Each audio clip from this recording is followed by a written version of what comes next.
Oke, selamat siang teman-teman. Mau konfirmasi suara saya kedengeran nggak ya? Halo halo, selamat siang semuanya. Selamat siang kepada Bapak Nel Maldrinur yang akhirnya sudah join di acara webinar Bincang Pajak kali ini. Boleh teman-teman saya cek sound dulu, teman-teman kedengeran suara saya nggak ya? Boleh tolong Kedengeran, di Bu Kedengeran. Francisca. Oke, Kedengeran. terima kasih. Oke, aman. Terima kasih teman-teman peserta juga nih ya. Nah, teman-teman selamat siang. Sebelumnya mohon maaf karena memang agak sedikit mundur acaranya. Selamat siang di acara webinar Bincang Pajak barengan Klik Pajak hari ini. Yang sudah sesuai dengan judulnya, hari ini kita akan ngomongin tentang pemanfaatan insentif pajak yang kita dapat di selama tahun 2020 karena pandemik ini. Dan detailnya seperti apa sih nanti teman-teman akan dibawa ke lebih dalamnya ke acara webinar barengan sama ada Bapak Nel Maldrinur selaku P2 Humas dari DJP yang akan memberikan kata sambutan dan juga pemaparan nanti dari tim DJP dan juga Klik Pajak dan juga salah satu lagi adalah dari The Great Tax yang diwakilkan oleh Andre Septiano. Detailnya seperti apa teman-teman tunggu aja acaranya karena siang hari ini akan lebih apa ya, mungkin akan lebih baik informasi yang bisa didapatkan oleh teman-teman di sini, karena aku melihat pendaftarnya banyak kan dari ini ya, tax officer, terus juga finance, accounting gitu ya, paham banget butuh informasi mengenai bagaimana sih kita sebagai finance ini memanfaatkan insentif pajak yang kita dapatkan gitu ya, dan bagaimana secara maksimal pastinya.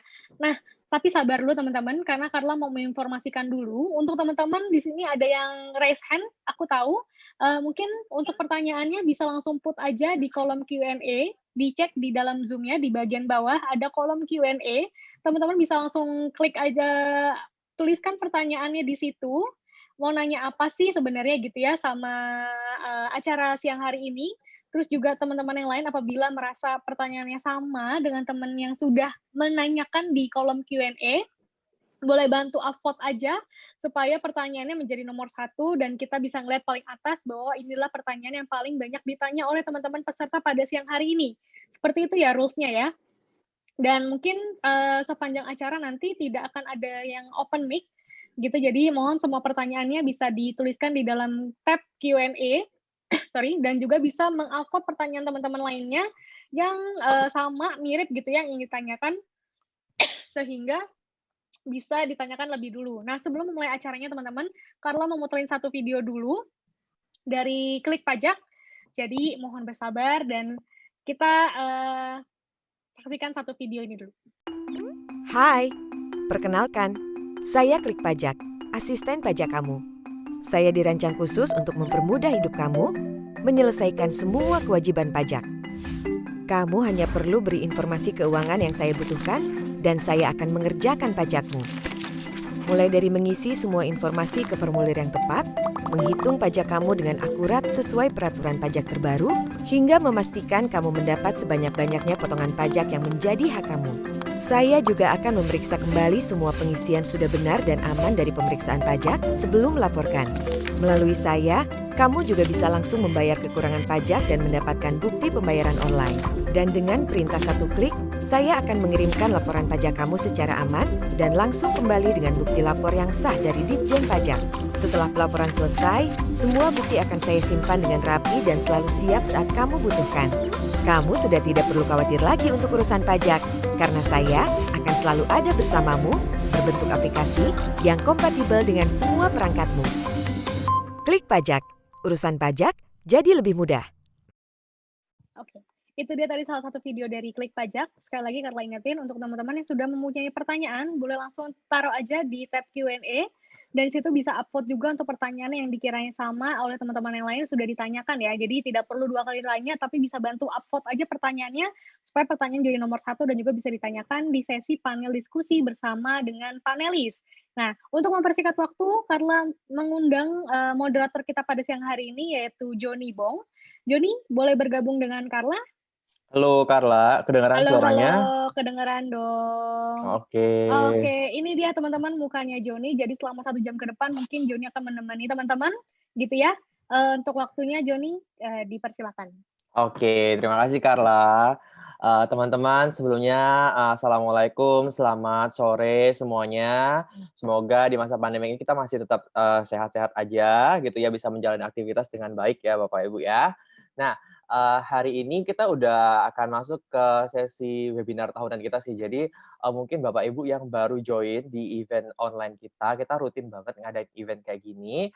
Kita selalu, membawakan tema tentang bincang pajak. Kenapa bincang pajak gitu ya, karena bincang pajak ini kita maunya, sesi webinar hari ini lebih aktif dari dua pihak lah ya, dari narasumbernya iya, dari teman-teman yang lainnya juga iya. Jadi kalau memang Bapak Ibu nanti ada pertanyaan, jangan apa ya, jangan sungkan isi aja di kolom Q&A-nya. Oke, nah, sebelum kita mulai gitu kan ya, aku mau mengucapkan terima kasih dulu untuk Bapak Ibu narasumber yang udah hadir hari ini gitu ya.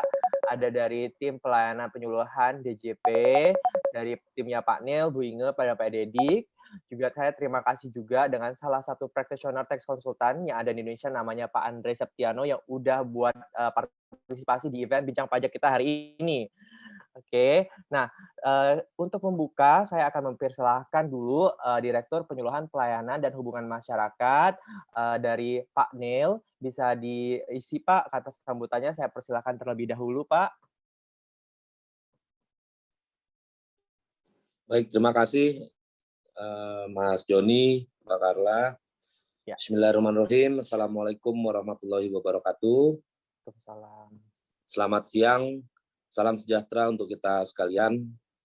Yang saya hormati pimpinan Klik Pajak, yang saya hormati para narasumber yang sudah hadir bersama kita, serta tentunya seluruh peserta webinar Bincang Pajak. Pertama-tama tentunya kita panjatkan puji dan syukur kehadirat Tuhan Yang Maha Esa atas berkat rahmat-Nya.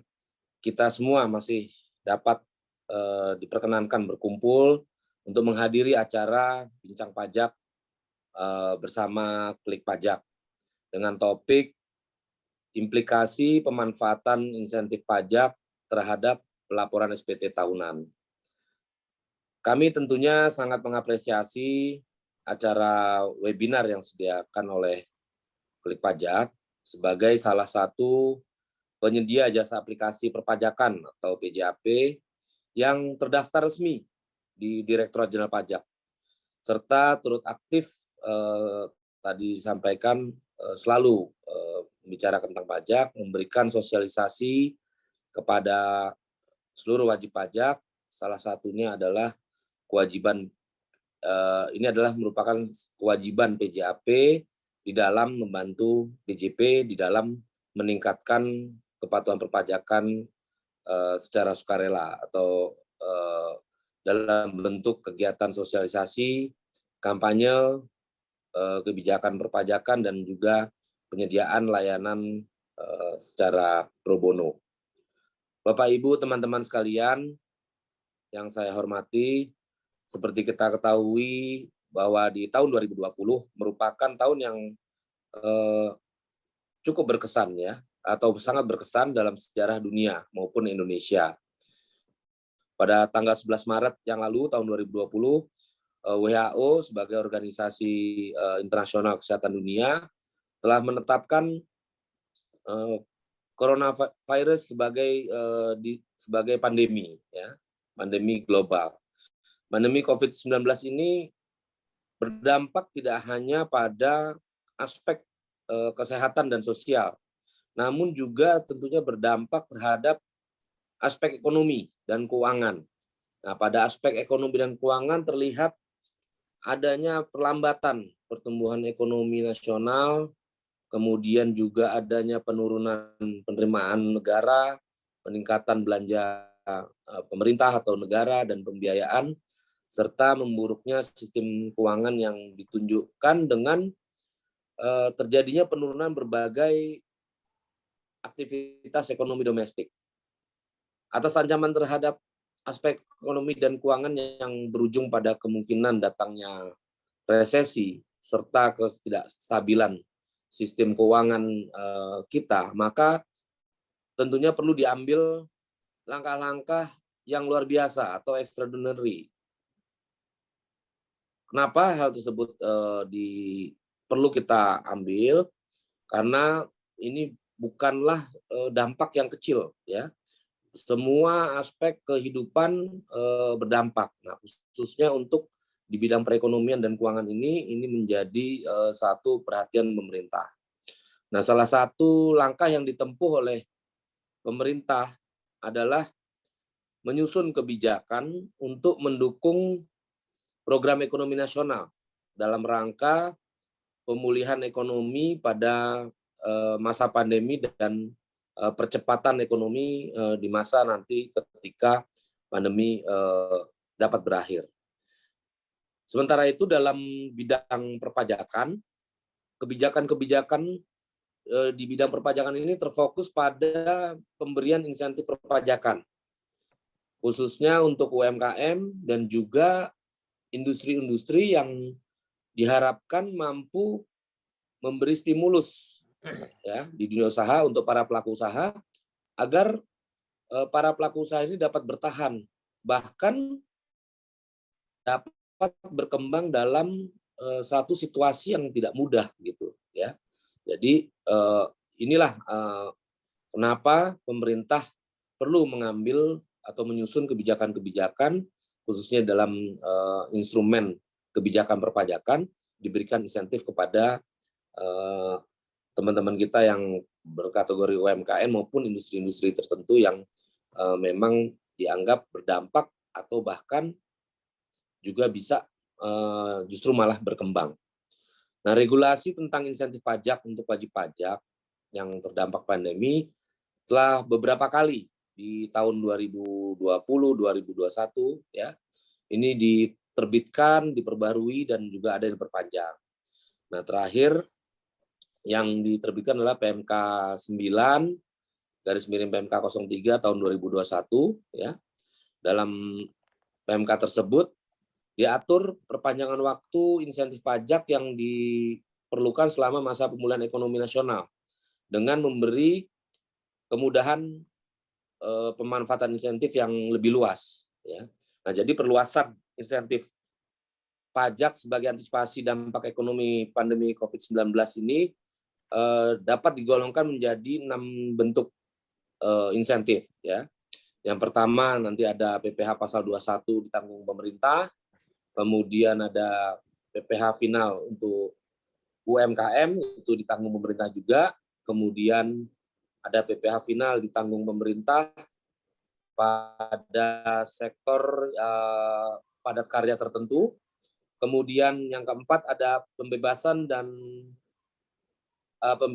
atas pemungutan PPh pasal 22 impor. Kemudian ada diskon atau pengurangan angsuran PPh pasal 25 ya. Dan yang terakhir itu pengembalian pendahuluan ya untuk PPN di mana terhadap pengusaha kena pajak atau PKP yang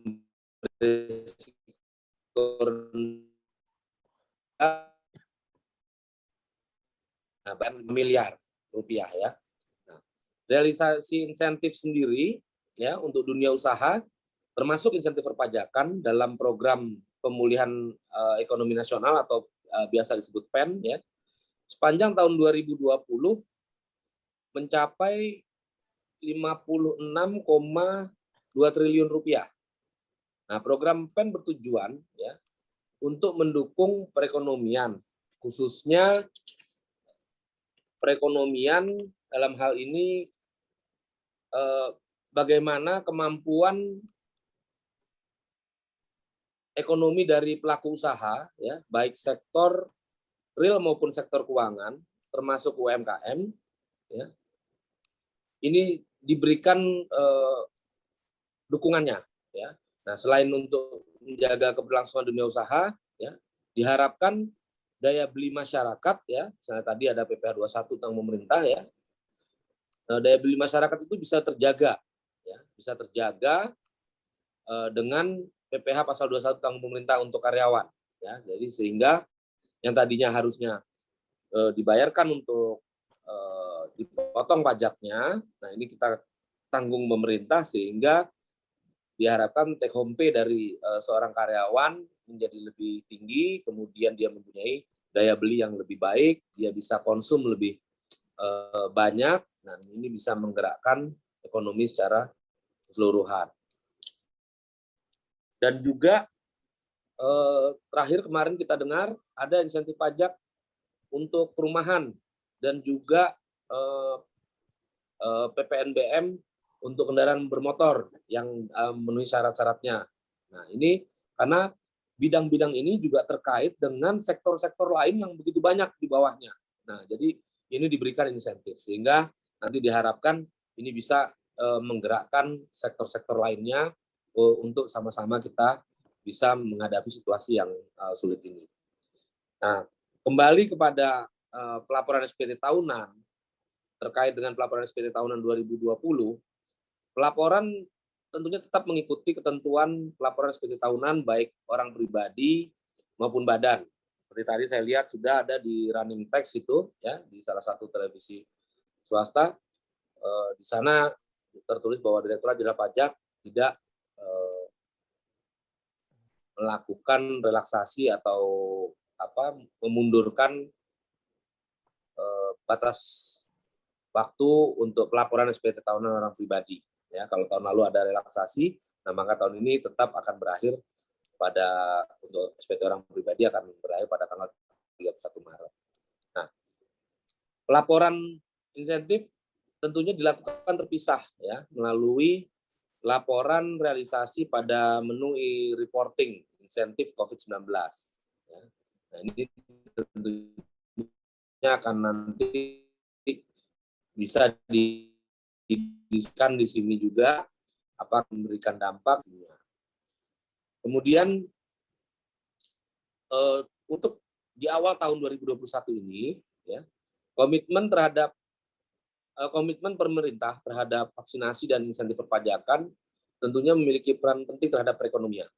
Kami berharap insentif pajak yang telah diberikan bisa menjadi satu stimulus positif kepada para pelaku usaha, kepada masyarakat, sehingga memiliki keleluasaan yang lebih luas untuk dapat mempertahankan usahanya, bahkan dapat mendorong untuk memperluas skala usahanya atau meningkatkan usahanya. Dengan dunia usaha yang tetap berjalan, maka roda perekonomian diharapkan dapat tetap bergerak dan dalam jangka panjang diharapkan juga kepatuhan wajib pajak ya semakin meningkat dan juga semakin meluas. Nah, demikian Bapak Ibu sekalian, rekan-rekan, teman-teman semua yang hadir di siang hari ini yang saya bisa sampaikan. Mudah-mudahan dengan kita mengikuti acara bincang pajak ya dari Klik Pajak ini dengan tema implikasi pemanfaatan insentif pajak terhadap laporan SPT tahunan, ini bisa memberikan satu wawasan baru pada kita semua dan juga dapat menularkan kepada seluruhan teman-teman kita, kepada masyarakat secara umum. Demikian saya kira mudah-mudahan Tuhan Yang Maha Esa selalu melindungi kita semua, memberikan kita kesehatan, dan memberikan kebaikan kepada pekerjaan apapun yang kita lakukan. Terima kasih. Wassalamualaikum warahmatullahi wabarakatuh. Waalaikumsalam. Makasih Pak Nil. Oke, nah teman-teman kita ini sebelum kita masuk acara selanjutnya, aku mau nyapa dulu ya teman-teman yang udah hadir di sesi webinar hari ini. Ini banyak banget yang udah absen gitu ya. Ada dari Tania Jakarta, juga ada Siska dari Pekanbaru, ada yang dari Medan, ada yang dari Papua, luar biasa. Oh, ini juga ada dari teman-teman dari Jermani. Nah, selamat datang di acara webinar kita. Kita baru mulai juga. Jadi mungkin buat yang beberapa peserta yang telat, sekali lagi saya mau wrap up aja hari ini topik yang bakal kita bahas bersama dengan narasumber yang telah kita undang, yaitu implikasi pemanfaatan insentif perpajakan terhadap SPT tahunan badan. Oke, nah seperti yang di-mention tadi sebenarnya udah dirincikan juga lah, ada beberapa industri yang akan dibantu oleh pemerintah melalui insentif perpajakan ini. Nah, nantinya akan lebih lengkap lagi, akan dirincikan lagi dari bagaimana prosesnya, kalkulasinya seperti apa oleh narasumber yang telah kita undang hari ini. Nah, untuk teman-teman juga yang baru join, kalau misalnya ada pertanyaan, itu bisa langsung diisi di kolom Q&A ya. Oke. Nah, nantinya kita akan nge-pick beberapa pertanyaan yang paling banyak di likes-nya untuk kita bahas di panel discussion di akhir sesinya. Jadi teman-teman tetap stay tune aja, saya yakin 45 menit ke depan akan sangat berguna buat Bapak Ibu yang ada di rumah. Nah, kita akan langsung aja masuk ke sesi berikutnya. Kita akan, kita akan membahas lebih secara details lah. Kita persilahkan narasumber kita, yaitu Bu Inge, yang dulunya sempat, menjabat sebagai Kepala KPP di beberapa daerah ya, di Cibinong, Jakarta, dan sekarang dia telah menjabat sebagai Kepala Subdirektorat Penyuluhan Perpajakan Dirjen Pajak Kementerian Keuangan. Saya persilahkan waktu dan tempatnya Bu Inge. Oke, terima kasih Pak Joni. Selamat siang semuanya. Assalamualaikum warahmatullahi wabarakatuh. Mohon izin Pak Nel, saya melanjutkan acara dengan klik pajak. Ya, saya Ya, monggo Bapak kalau ada agenda lain mohon. Terima kasih Pak Joni. Silakan Pak. Baik, Pak Joni beserta teman-teman semuanya, puji syukur kepada Tuhan Yang Maha Kuasa. Hari ini saya bisa bergabung dengan Klik Pajak, salah satu PJAP resmi nih dari Direktorat Jenderal Pajak, sudah bekerja sama dengan sekian lama bekerja sama dengan Direktorat Jenderal Pajak. Nah, hari ini saya bersama rekan saya Pak Dedi nanti akan mencoba menyampaikan apa yang tadi disampaikan Pak Joni sebagai implikasinya dari berbagai macam insentif yang sudah dikeluarkan oleh Direktorat Jenderal Pajak pada masa COVID-19 ya.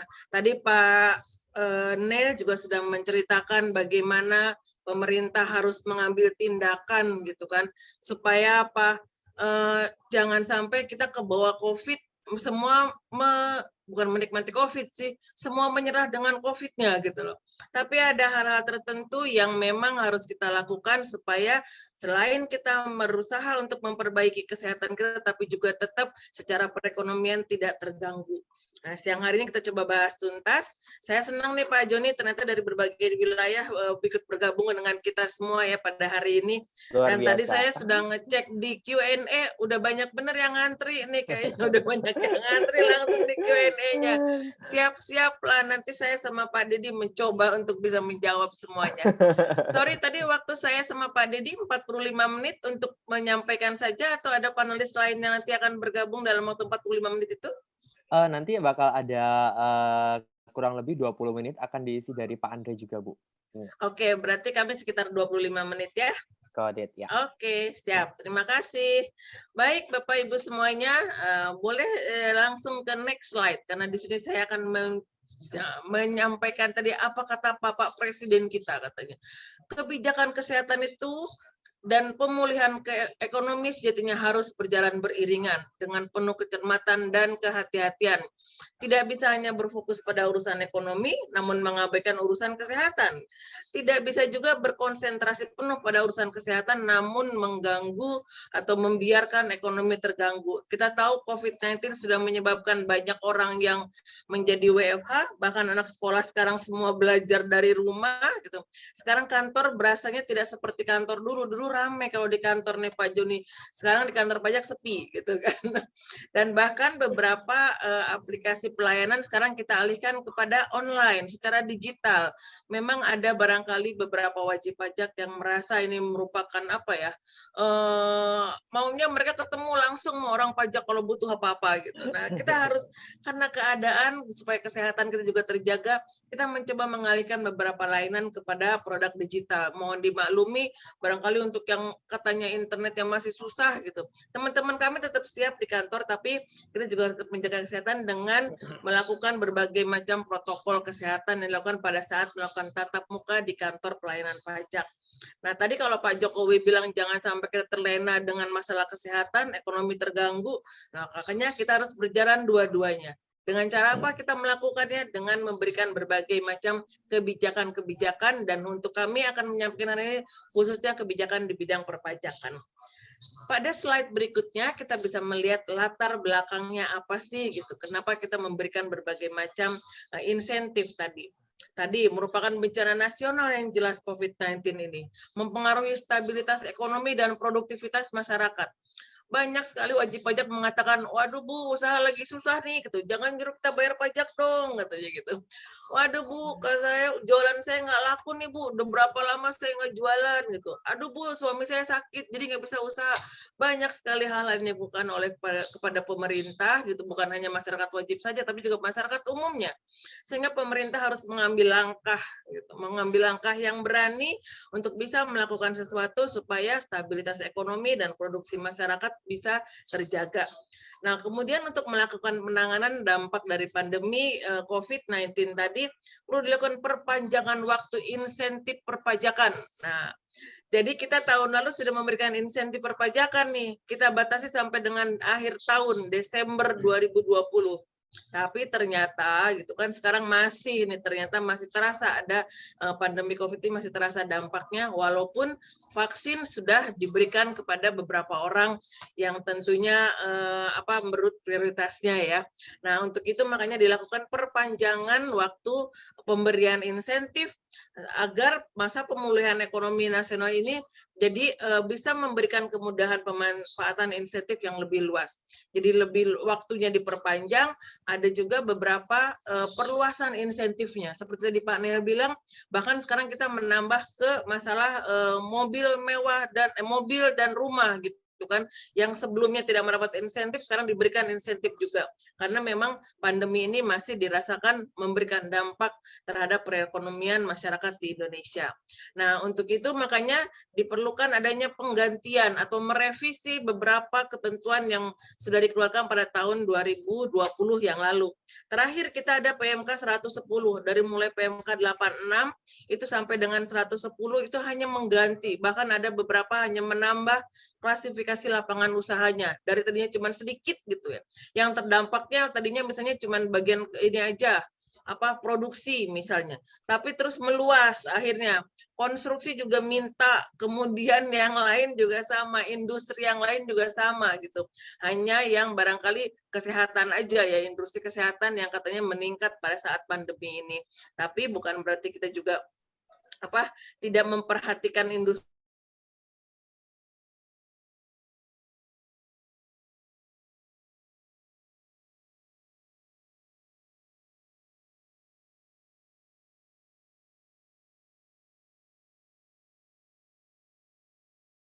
Nah, Pak Dedi akan melanjutkan presentasi saya mengenai ada apa sih dalam insentif tadi.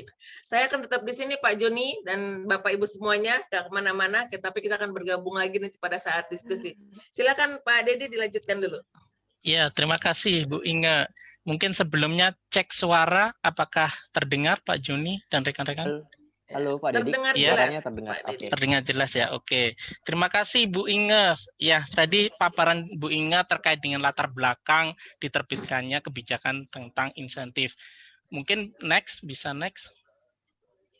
Nah, ini beberapa kebijakan yang sudah diterbitkan oleh Direktorat Jenderal Pajak terkait mengakomodasi adanya pandemi COVID-19. Jadi ada beberapa kebijakan insentif yang diterbitkan mulai dari tanggal 21 Maret 2020. Ya, mungkin nggak terasa ya sudah 1 tahun istilahnya pandemi ini kita hadapi di Indonesia. Nah, PMK pertama 23 ya, ini pastinya sama ya seperti tadi yang sudah dijelaskan. Insentif ini ditujukan kepada wajib pajak yang terdampak dari wabah COVID-19. Nah, inti dari kebijakan-kebijakan ini revisi beberapa kali adalah untuk mengakomodir terkait dengan beberapa sektor usaha yang terdampak. Selain itu juga dikembangkannya terkait dengan masa perpanjangan insentif itu. Yang terakhir adalah PMK 110 ya, sebagai penutup dari kebijakan insentif di tahun 2020. Selain itu juga ada terkait dengan Perpu 1 ya, yang mana sudah diubah menjadi Undang-Undang Nomor 2 tahun 2020.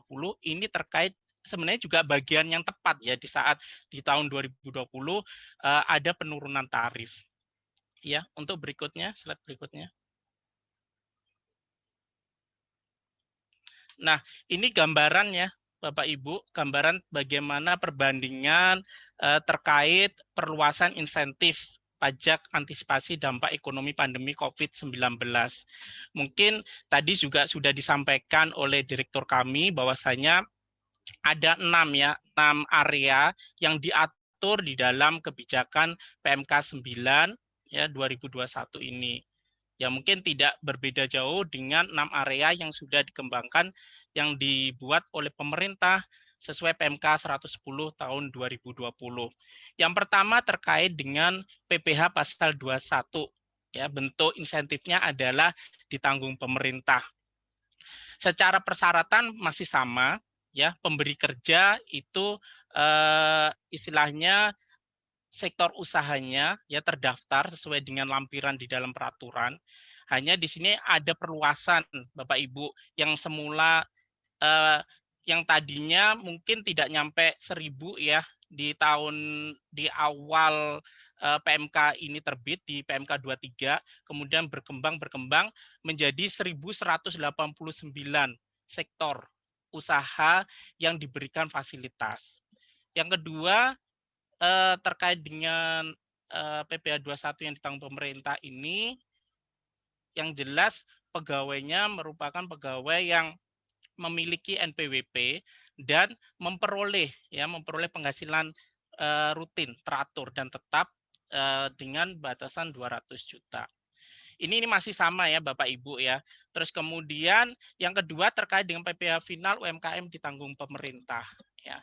Nah, di sini di PMK yang terbaru ini insentifnya diperpanjang ya sampai dengan bulan Juni 2021. Yang ketiga terkait dengan PPh final DTP pada sektor padat karya tertentu.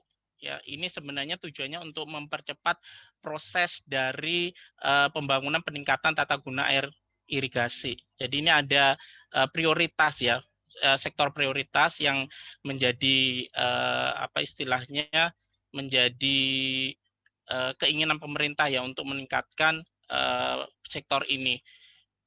Terus kemudian yang keempat adalah pembebasan dari pemungutan PPh 22 impor. Di sini juga KLU-nya ya ditambah ya di PMK yang terbaru ini, yang sebelumnya itu ada 721 KLU, di PMK 9 2021 ini ada 730 KLU. Dan pastinya selain WP di sektor-sektor tadi juga ada WP yang mungkin ya terdaftar menjadi pengusaha di kawasan berikat atau mendapat fasilitas KIT.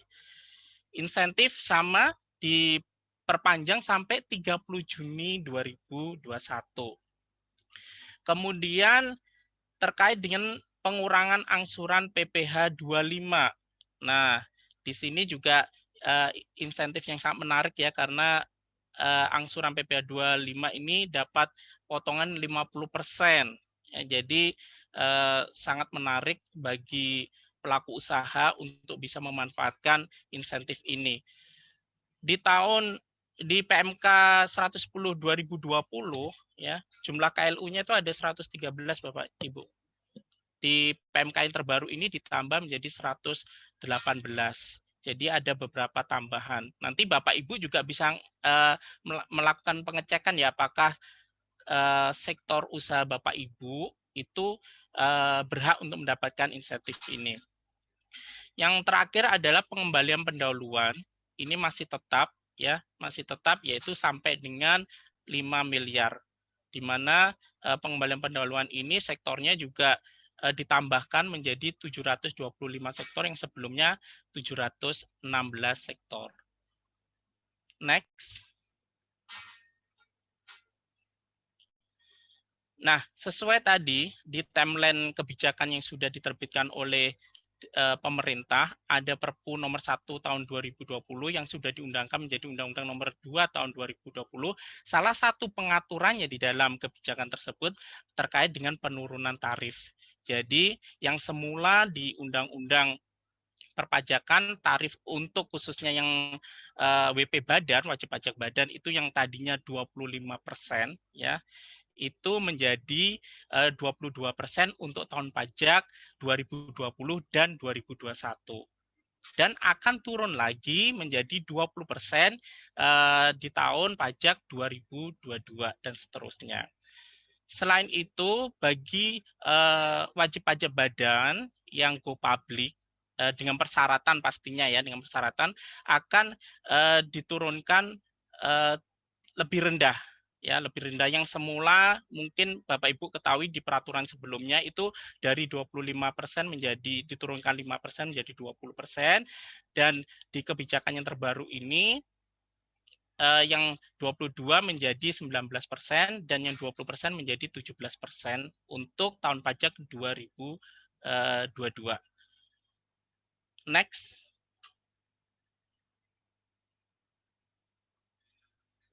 Ini contoh ya Bapak Ibu, mungkin karena kita memasukin tahun pajak 2020 dan Bapak Ibu bisa menggunakan tarif ini, tarif yang terbaru 22%.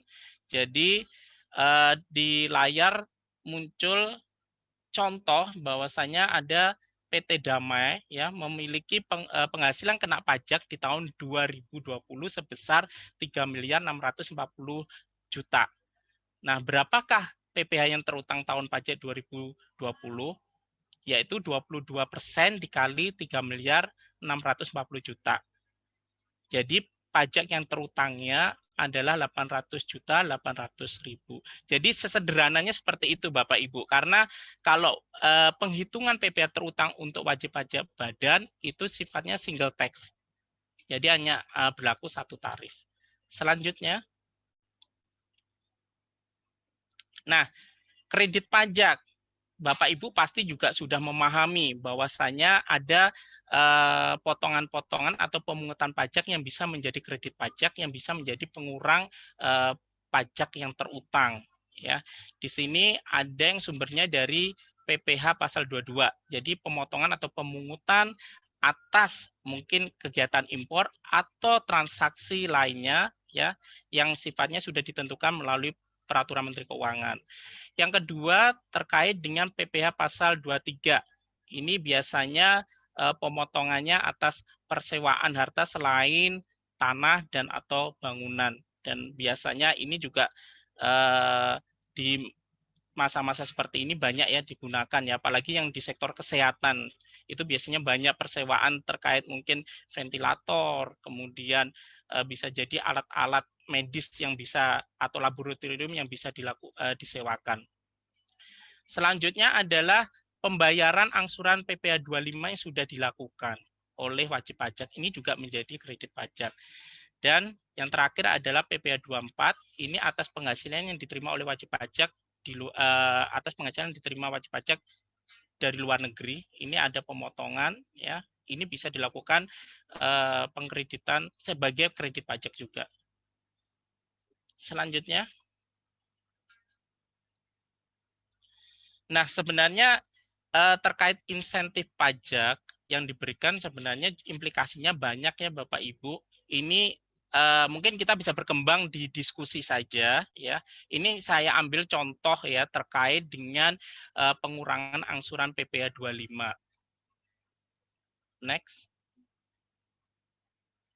Nah, ini contoh bagaimana penghitungan PPh pasal 25 ya bagi wajib pajak apakah dia memanfaatkan insentif atau tidak memanfaatkan insentif di tahun 2020 ya. Di sini ada contoh PTA memiliki angsuran pajak yang harus dibayar sendiri untuk masa pajak Desember 2020 sebesar 50 juta. Nah, PTA ini memanfaatkan insentif di tahun 2020, dapat pengurangan 50% ya dari 50 juta tadi. Kemudian PTA menyampaikan surat pemberitahuan pengangsuran besarnya angsuran PPh 25 pada tanggal 31 Januari 2021. PTA ikut ya istilahnya mengambil insentif ya, mengambil program insentif untuk 2021 ini. Diajukan pada tanggal 31 Januari. Sementara SPT tahunan tahun pajak 2020 dilaporkan oleh PTA pada tanggal 27 April 2021. Nah, berdasarkan data yang ada perhitungan bagaimana angsuran PPh 25 yang harus dibayar oleh PTA. Ini dimisalkan ya, PTA memiliki PPh terutang di dalam SPT tahunan 2020 sebesar 1.125 juta. Kemudian kredit pajaknya yang sumbernya tadi bisa PPh 22, bisa PPh 23, ya, bisa PPh 25 yang sudah dibayar di awal, atau bisa PPh 24, itu totalnya adalah 645 juta rupiah. Jadi PPh yang harus dibayar, ya, PPh pasal 29 adalah 480 juta rupiah. Nah, angsurannya berapa? Angsuran pajak yang harus dibayar itu adalah 480 juta rupiah tadi dibagi 12, Bapak Ibu, ya, nilainya adalah 40 juta rupiah untuk PPh 25 di tahun pajak 2021. Selanjutnya, nah, bagaimana implikasinya?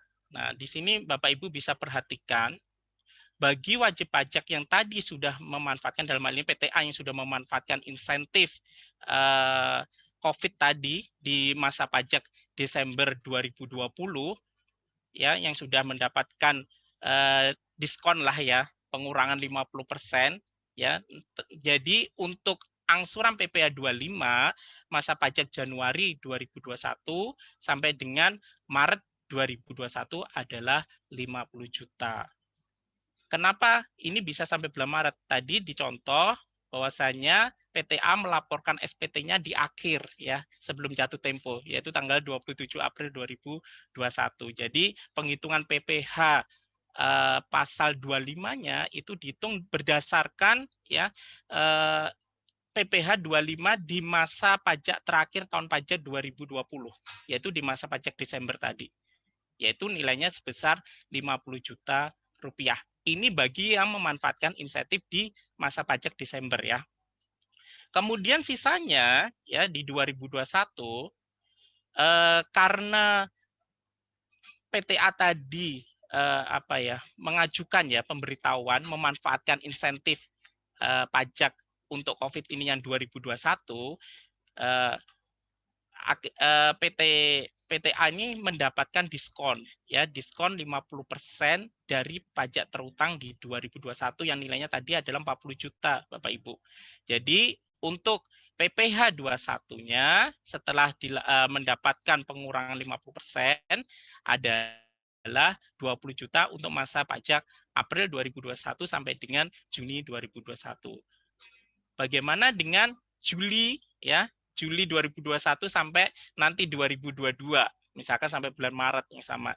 Ya, kalau misalkan insentif ini berhenti di bulan bulan Juni, insentif ini selesai di bulan Juni dan bulan Juli normal, maka PTA harus istilahnya membayar untuk PPh 25-nya kembali lagi ke normal, yaitu 40 juta. Selanjutnya, nah, ini contoh kedua, ini bagi wajib pajak yang tidak memanfaatkan insentif di tahun 2020. Ini ada contoh juga, misalkan PTA memiliki angsuran pajak yang masih harus dibayar sendiri untuk masa Desember 2020 adalah 50 juta. Kemudian PTA ini mengajukan pemberitahuan untuk mendapatkan insentif di bulan Januari 2021, ya, dan melaporkan SPT tahunan tahun pajak 2020 di tanggal 27 April 2021. Nah, berdasarkan data tersebut, penghitungan angsuran PPh pasal 25 yang harus dibayar untuk 1 bulan adalah sebagai berikut. PPh terutang SPT tahunan 2020. Ya, ini diasumsikan sebesar nilainya 1.125 juta. Kemudian ada kredit pajak yang sumbernya dari tadi yang sudah saya sebutkan senilai 645 juta. Dan angsuran pajak yang harus dibayar sendiri setiap bulan tahun pajak 2021 senilai 40 juta. Selanjutnya, Nah, di sini ada sedikit perbedaan ya. Pengaturan penghitungan ini dijelaskan di dalam aturan peralihan ya, aturan peralihan dari PMK 9 tahun 2021 ini, di mana pada saat wajib pajak yang tidak memanfaatkan insentif ya, tidak memanfaatkan insentif di tahun 2020 ya, maka yang menjadi dasar pengurangan adalah masa pajak Desember tadi ya. Kalau Bapak Ibu perhatikan ya di slide, rincian angsuran PPh 25 di Januari 2021 sampai dengan Maret 2021 yang dibayar oleh PTA adalah 25 juta, yaitu 50%-nya dari 50 juta. Dan untuk masa pajak April ya sampai dengan Juni, karena PTA ini tadi diasumsikan sudah mengikuti dan atau memanfaatkan insentif ini dari Januari 2021, maka bulan April sampai Juni 2021 yang tadinya terutang 40 juta mendapat potongan 50%, jadi nilainya adalah 20 juta rupiah. Semoga ini contoh ya. Contoh ini bisa memberikan gambaran kepada Bapak Ibu yang mungkin nanti akan melaporkan SPT di bulan April ini. Ya. Selanjutnya, ya ini gambaran juga bagaimana pelaporan SPT tahunan 2020 ya, tahun pajak 2020 nanti di bulan April. Ini saya contohkan yang sederhana ya. Tadi ada salah satu wajib pajak badan karena ini 1771 yang kebetulan di contoh ini adalah UMKM ya, UMKM yang PPh finalnya ditanggung oleh pemerintah. Kalau Bapak Ibu perhatikan di lampiran 4 ya, lampiran 4 formulir SPT 1771 itu ada satu bagian ya yang perlu diinput oleh wajib pajak UMKM, yaitu penghasilan bruto tertentu. Jadi tetap meskipun mendapat fasilitas ya ditanggung pemerintah, wajib pajak badan ini tetap harus melaporkan ya atas PPh finalnya, yaitu dengan peredaran bruto ya, penghasilan peredaran brutonya berapa, kemudian tarifnya berapa, terus PPh terutangnya tinggal dikalikan ya tarif dengan peredaran bruto tadi. Jadi ini sebenarnya masih sama ya dengan konsep yang tidak ada insentif untuk terkait dengan pelaporan di SPT ini. Selanjutnya, nah bagaimana dengan WP UMKM yang orang pribadi? Ini masih sama, Pak Ibu. Jadi nanti wajib pajak orang pribadi ini akan melaporkannya di dalam lampiran 3, 1770 karena usaha ya Bapak Ibu. Di sini berapa penghasilan bruto setahun ya, kemudian dikalikan dengan tarif 0,5% sesuai dengan PP 23 ya, PP 23 2018. Hasilnya nanti PPh yang terutang dan ini sifatnya final. Pengisiannya sama ya. Oke, selanjutnya. Nah, ini contoh lagi masih terkait dengan final, Bapak Ibu. Hanya ini adalah sektor konstruksi. Konstruksinya adalah sektor padat karya tertentu.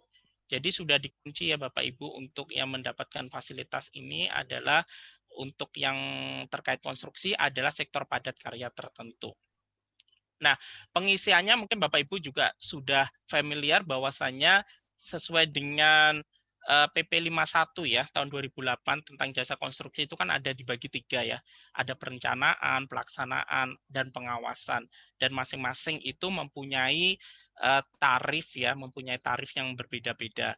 Kalau di contoh ini kebetulan kita menggunakan pelaksanaan ya, yaitu pelaksanaan konstruksi yang tarif 3%. Jadi tinggal mengalihkan sesuai dengan dasar pengenaan pajak yang diterima ya, yang diterima oleh kontraktor, kemudian PPh terutangnya ditanggung pemerintah. Nilainya tinggal mengalihkan tarif dikali peredaran tadi, jumlah yang diterima. Mungkin itu yang bisa saya sampaikan kepada Bapak Ibu peserta bincang pajak pada siang hari ini. Terima kasih atas perhatiannya. Oke, makasih Pak Dedi. Makasih Bu Sama-sama. Inga juga. Oke, nah teman-teman, mungkin harusnya dari barusan materi yang kita paparkan udah lebih rinci lah ya. Jadi udah dijelaskan juga sebenarnya kalau boleh saya perhatikan insentif yang dikeluarkan dari pemerintah pun udah cukup merata lah ya. Dari kalau kita perhatikan PP 21 mungkin buat kita yang kayak saya, misalnya saya karyawan, kayak saya udah berasa banget lah ya.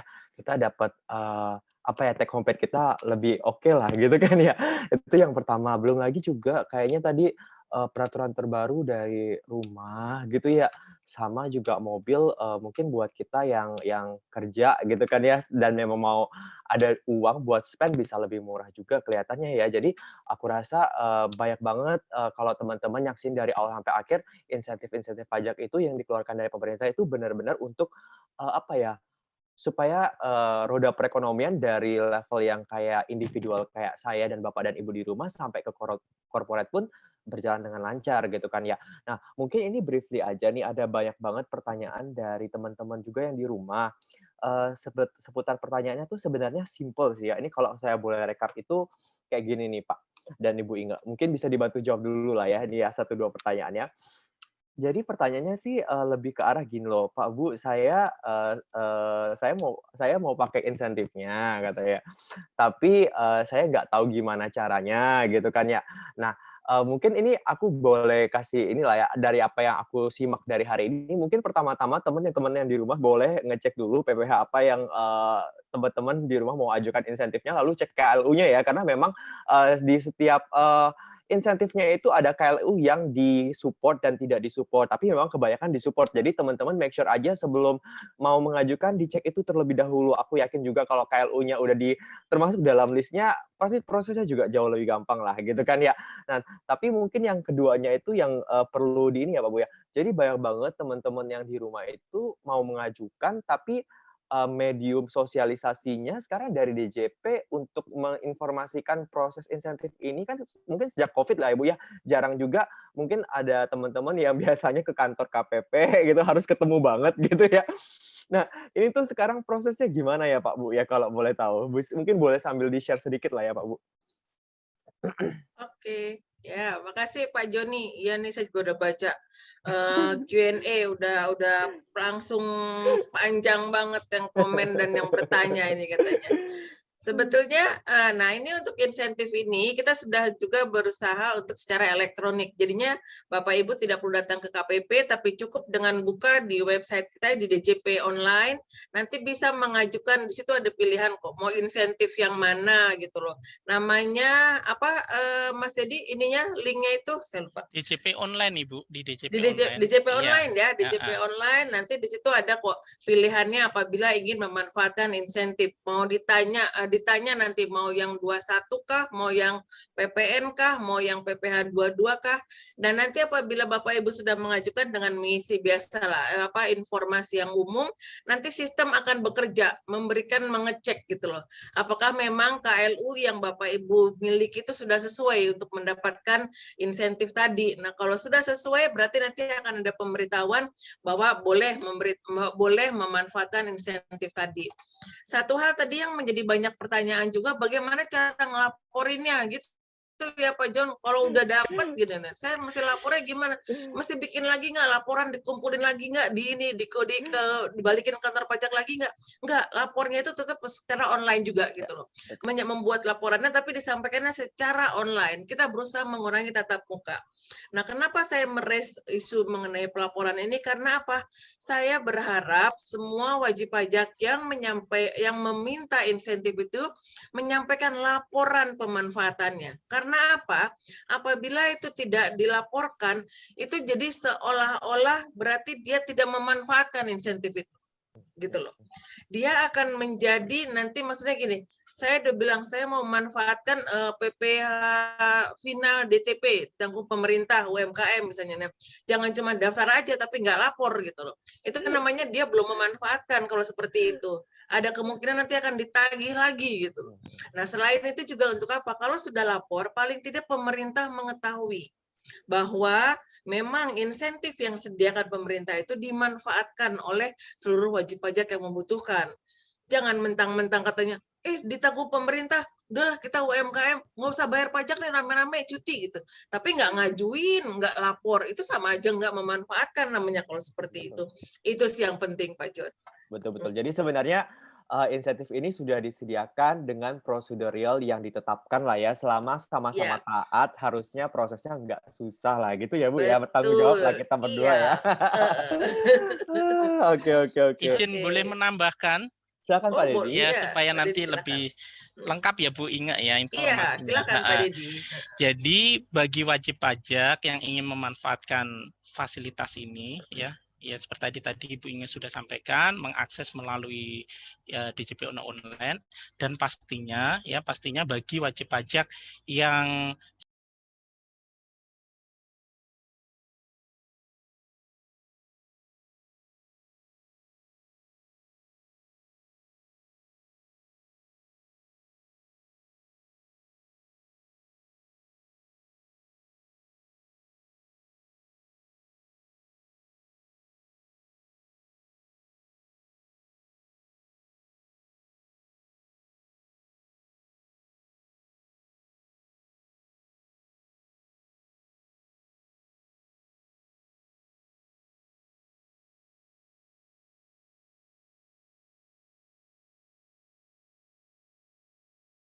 wajib pajak yang terlewat ya Bu Inge ya. Istilahnya ketika sudah mendapatkan izin untuk memanfaatkan tetapi lupa untuk melaporkan realisasi. Ya mungkin di forum ini kami mengingatkan kembali bahwasanya realisasi ini menjadi kunci nanti pengawasan pengawasan di kami, apakah ketika wajib pajak yang sudah mendapatkan atau memanfaatkan fasilitas ini sudah melaporkan realisasi atau tidak. Kalau tidak, mungkin kalau secara ketentuannya kita sudah mengatur ya Bu Inge ya, bahwasanya kalau tidak melaporkan realisasi dianggap bahwasanya wajib pajak ini tidak memanfaatkan insentif ini. Mungkin itu, terima kasih. Ya, satu lagi, kalau misalnya belum lapor, mending lapor sekarang. Karena telat nggak didenda. Untuk saat ini yang telat lapor tidak ada denda gitu. Gitu Pak John. Ya ini juga ada yang nanya nih, katanya kalau kita telat kasih realisasinya kena denda nggak? Nah itu udah dijawab ya itu teman-teman udah saya jawab langsung. Jadi tidak didenda sekarang, tapi jangan dianggap remeh ya. Nanti jangan ada dianggap remeh. Kita nggak tahu nih bulan depan gimana. Namanya juga pemerintah ya. Ya aku yakin juga lah kayak pemerintah ada satu policy yang baru gitu kan, yang kita mau ngejalaninnya semuanya secara bertanggung jawab. Jadi kita butuh juga lah kerjasama dengan yang pemegang MTWP ya Pak Bu ya. Ya, betul. Oke, nah ini aku sambil centang-centang dulu yang udah kejawab biar nanti nggak keripet lagi ya. Jadi kayak ini, apakah insentif COVID akan diperpanjang? Nah ini belum tahu ya Pak Bu ya, bener ya? Setelah Juni belum tahu. Jangan minta diperpanjang terus.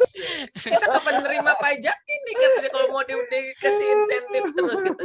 Sampai saat ini belum ada pembahasan lagi Pak Joni, tapi kalaupun nanti diperpanjang pastinya akan kita beritahukan sebelumnya. Tapi kalau untuk sampai saat ini saya akan mengatakan belum ada pembahasan untuk ke arah situ. Oke, nah semoga kita cepat pulih lah ya Bu ya.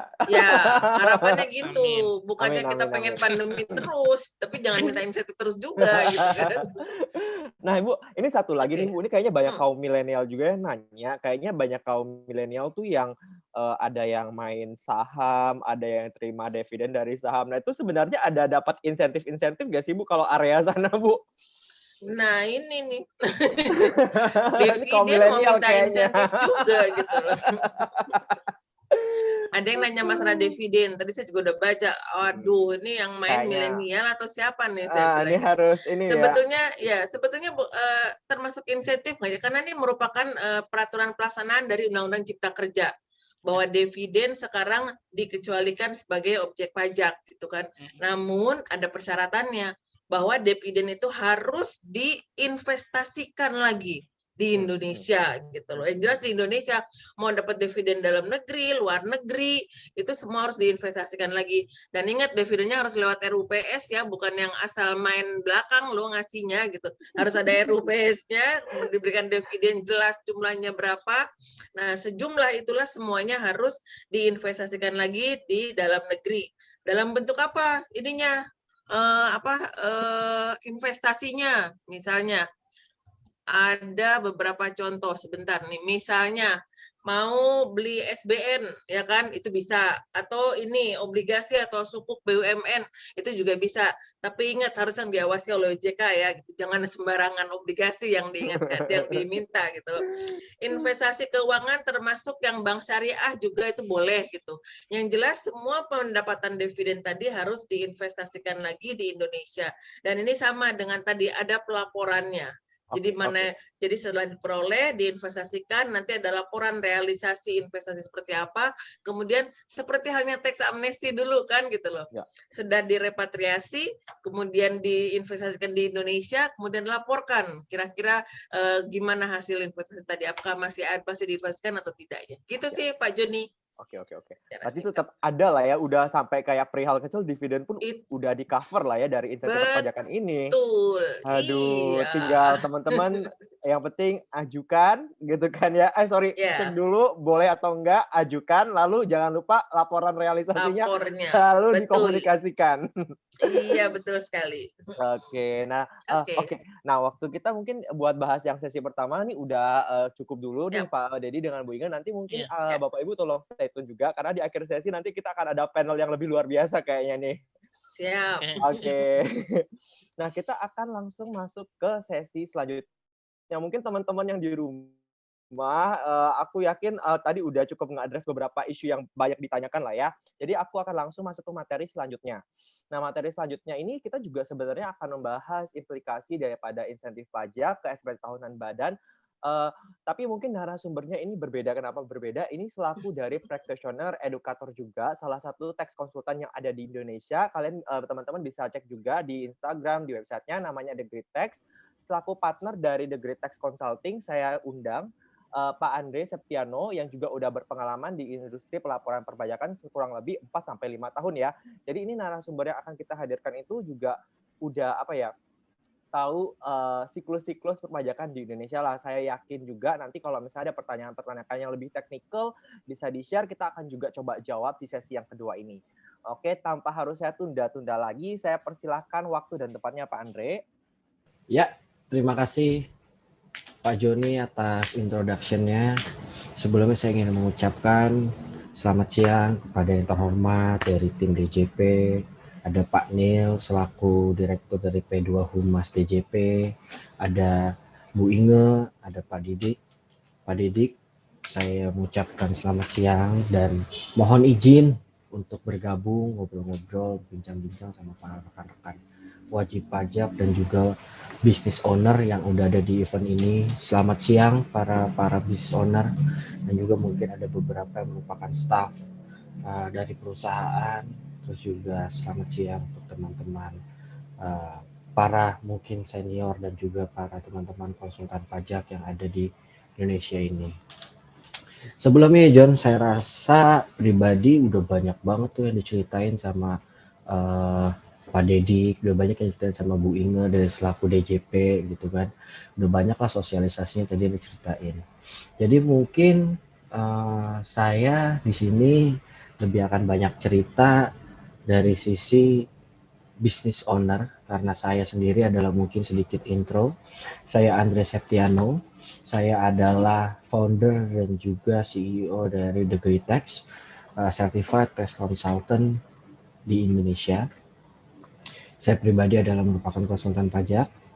Nah, tapi terlepas dari itu memang banyak banget nih insentif yang diberikan oleh pemerintah dan saya rasa sangat berpengaruh dan kena banget nih untuk membantu roda perekonomian di Indonesia. Tentunya apalagi untuk para pelaku bisnis, UMKM, para pegawai, importir, dari banyak industri lah ya. Sebenarnya kita ngerasa pandemik ini saya rasa bukan hanya bencana nasional ya, tapi juga merupakan bencana internasional atau misalnya sedunia gitu kan. Jadi ya sebenarnya karena ini adalah sebuah bencana, tidak ada yang mengharap dan tidak ada yang ingin bahwa ini terjadi seperti ini. Kita semua juga yakin kita pengen cepat pandemi ini selesai.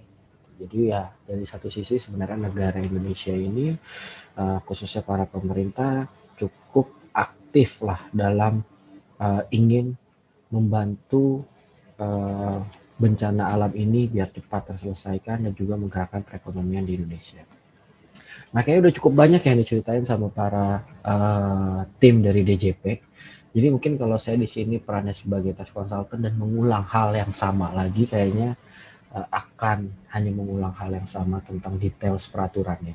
Jadi mungkin saya akan sedikit cerita aja, kalau misalkan saya sebagai selaku business owner sendiri dan juga cerita dari para klien-kliennya The Greentech sebagai business owner, apa yang dirasakan, apa yang dinikmati, dan apa yang akhirnya berpengaruh terhadap bisnis mereka setelah adanya insentif pajak yang diberikan oleh pemerintah ini melewati dari DJP. Sedikit sharing, The Greentech sendiri adalah perusahaan yang masih bisa dibilang masih baru gitu ya. Kita baru 1-2 tahun ini berdiri, walaupun saya sebelumnya sudah bekerja di task consultant. Nah, ini dari segi UMKM sendiri kita sangat menerima fasilitas yang disebut PP insentif terhadap PP 23. Sehingga di sana yang kita rasakan adalah pertama kita dapat insentif PP 23 ditanggung oleh pemerintah DTP, sehingga ya walaupun pendapatannya ada yang naik, ada yang turun, tapi mau apapun itu yang seharusnya kita bayar PP 23 0,5%, selaku kita adalah UMKM, kita mendapatkan ditanggung oleh pemerintah, atau bisa dibilang sebenarnya bukan lagi diskon, tapi gratis bahasa gampangnya gitu. Tapi memang jangan lupa bahwa yang dari tadi disinggung oleh Joni, oleh Bu Inge, bahwa jangan lupa walaupun dikasih gratis, Anda ini masih wajib pajak, berarti masih ada sebenarnya kewajiban yang harus disampaikan, yaitu adalah wajib melaporkan realisasinya gitu. Iya gratis pajaknya, tapi tolong dong infoin ke pemerintah berapa tuh nilai yang digratisin, dengan cara ya dilaporkan setiap bulan berapa pendapatannya, berapa nilai DPP-nya. Seperti itu. Itu mungkin dari segi PP 23. Nah, saya sendiri kan walaupun founder dan juga business owner dari Greentech, saya juga masih terima gaji nih dari perusahaan ini. Nah, apa yang dirasakan sebagai pegawai? Ya tadi ceritakan oleh Doni ya. Joni ya, kalau misalkan sebagai pegawai sendiri merasa take home pay-nya dapatnya lebih banyak nih. Kenapa? Oh, karena ternyata mungkin perusahaannya adalah salah satu perusahaan yang KLU-nya masuk dalam insentif PPh pasal 21 yang ditanggung oleh pemerintah. Sehingga kalau PPh pasal 21 ditanggung oleh pemerintah, bukan perusahaan lah yang menikmati hasil dari DTP-nya, tapi adalah karyawan dari perusahaan tersebut.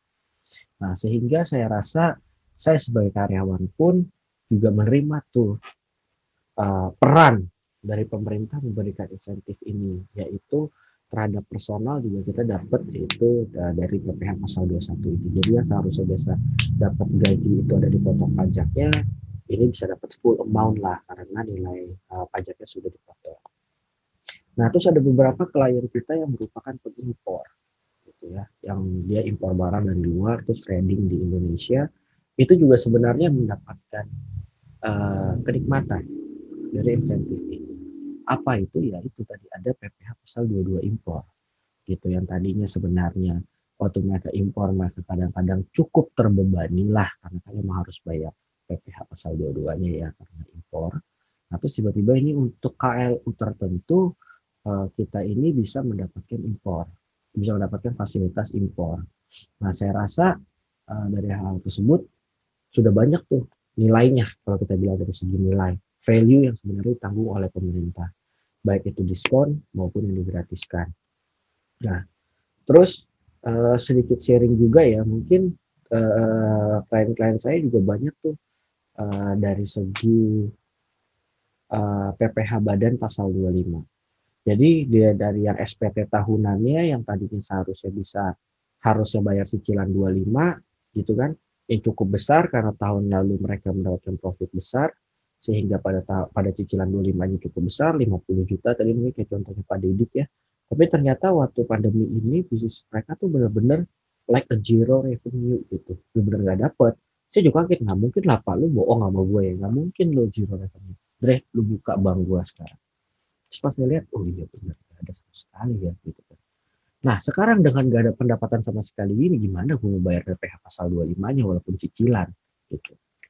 Nah, di situ dapat keringanan 50%. Mau nggak mau dari hasil tabungan perusahaannya, bank yang kemarin ya dia harus tetap bayarlah cicilan tersebut. Cuman dengan efek dari diskon 50% tersebut, saya rasa sudah sangat membantu yang seharusnya dibayarkan full. Itu baik dari segi cash flow maupun dari situ kan ada kenikmatan yang diterima oleh wajib pajak, yaitu ya mungkin bisnisnya jalan, dapat revenue, tapi yang seharusnya bayar full ini bisa bayar hanya 50%. Tapi balik lagi, seperti Pak Dedi, ada standar-standar kriterianya memang apa saja yang harus disampaikan. Nah, saya rasa itu contoh real case-nya yang kejadian oleh dari diri saya, perusahaan saya, maupun dari klien-klien yang dipegang oleh Degritex yang diceritakan. Cuma saya punya sedikit cerita unik, yaitu nggak semua klien yang saya kasih bilang bahwa, Pak, Bapak itu perusahaannya dapat nih fasilitas PPh pasal 21 digratiskan. Nah, atau misalkan PPh PP 23 ditanggung oleh pemerintah. Nah, itu kebanyakan mereka bilang tuh, gak apa-apa deh, bisnis gue baik-baik saja, bahkan ada yang malah mendapatkan berkat karena pandemi gitu kan. Nah, ya akhirnya dia bilang gak apa-apa deh, gue bayar aja ke negara gitu. Ya anggapannya mungkin point of view-nya beliau adalah yang dia merasa bahwa ya kayak anggapannya subsidi itu kan memang seharusnya dikasih ke yang berhak, terus dan juga berhak karena untuk seluruh wajib pajak, tapi dia merasa bahwa apa-apa saja. Ada yang awareness dari klien saya itu, dari klien Degritex cukup tinggi tentang perpajakannya gitu, bahwa oh ya memang pajak ini kewajiban dan memang ini untuk membangun negara, ada yang seperti itu. Ya, tapi itu hanya ya 1-5% ya Bu Inge ya, dari semua klien yang saya pegang. Kebanyakan malah, udah tolong cekin dong, Bu ini KLU-nya nggak masuk. Loh masukin dong, ya nggak bisa Bu, orang yang pakai sistem gitu. Nah jadi saya bisa bilang bahwa sistem DJP ini sudah cukup canggih banget. Jadi kita semua itu udah nggak ada lagi tuh yang namanya di review maupun di ini oleh manusia gitu kan. Jadi semuanya sudah systemize. Jadi ya kalau memang masuk dan dapat ini yang bisa dapat, ya kalau emang enggak ya nggak akan bisa. Nah, saya rasa begitu ya John cerita tentang Degritex ini sebagai Degritex dan saya pribadi sebagai selaku business owner dan dari segi perusahaan. Apa yang kita nikmati, apa yang saya rasakan, dan apa yang saya rasakan tentang insentif perpajakan ini. Nah, saya lihat tuh tadi ada di Q&A box bahwa ada beberapa cerita bahwa teman-teman sekalian itu katanya ada yang bingung nih. Oke, Bapak, saya mau lapor realisasinya, gimana caranya? Pak, saya yang sebenarnya dapat fasilitas apa aja, saya nggak tahu tuh ada di Q&A. Saya rasa itu semua menurut saya dibilang hal yang wajar, sebenarnya DJP sudah melakukan banyak hal untuk mensosialisasikan hal ini. Paling keren adalah DJP itu punya Instagram dan cukup bagus banget. Itu di dalamnya sangat informatif, visualnya juga cukup bagus. Jadi di sana sebenarnya kita bisa mendapatkan informasi tersebut. Tapi terlepas dari itu, kalau memang itu susah, bingung, nggak tahu, sebenarnya disinilah peran Degritex sebagai konsultan pajak, di mana saya pribadi dan juga Degritex sebagai konsultan pajak yang memiliki sertifikasi, kita memiliki janji kepada DJP bahwa kita harus melayani wajib pajak dalam hal edukasi, dalam hal sosialisasi, dan dalam hal untuk membangun ketaatan pajak para wajib pajak terhadap perpajakan di Indonesia. Jadi dengan sukarela dan ikhlas kita akan melakukan sosialisasi dan juga membantu para teman-teman wajib pajak untuk mengecekkan tentang insentif tersebut, membantu untuk pelaporan dan juga perhitungan terhadap DTP-nya yang harus didapatkan. Saya rasa sih sekian ya Jun, cerita dari Degritex untuk tentang insentif ini dari sisi saya. Nah, mungkin saya bisa balik lagi ke Joni untuk melanjutkan acaranya. Nah, sip. Nah, mungkin ini seperti yang udah diinformasikan lah ya, sebenarnya konteks yang dibawain Pak Andre lebih detail lagi. Jadi kalau teman-teman lihat previous slide-nya dari Pak Andre itu even dirincikan. Carla bisa tolong bantu di-present salah satu slide-nya aja dari Degritex. Nah, ini kalau teman-teman nanti perhatikan gitu ya. Nah, aku ambil contoh yang satu lagi dong, sorry. Ya, kalau teman-teman lihat ini ya, di sini dikasih tahu kayak kriterianya apa, prosedurnya apa, dan masa berlakunya apa. gitu ya. Jadi mungkin teman-teman boleh dicek-cek and recheck dulu gitu kan ya, mana sih yang udah oke, mana yang enggak, karena balik lagi sebenarnya ini gampang kalau sesuai dengan data yang udah ditetapkan oleh DJP gitu kan ya. Nah, kita juga bakal langsung ngebahas dikit aja. Ini aku lihat pertanyaannya banyak, tapi ada yang beberapa ngebahas insentif, ada yang karena nggak ngerti pajak ya Pak Bu ya.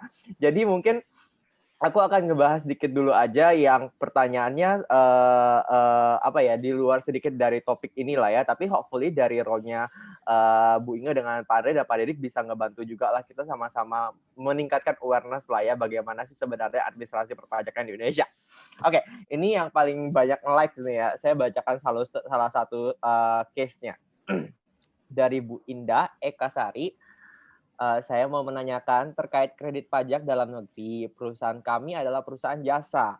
Apabila ada transaksi ke customer yang dipotong PPh 23, bagaimana cara menyiasati agar kredit pajak dalam negeri PPh 23 ini pada saat pelaporan SPT badannya tidak lebih bayar? Apakah dapat mengajukan SKB untuk perihal tersebut?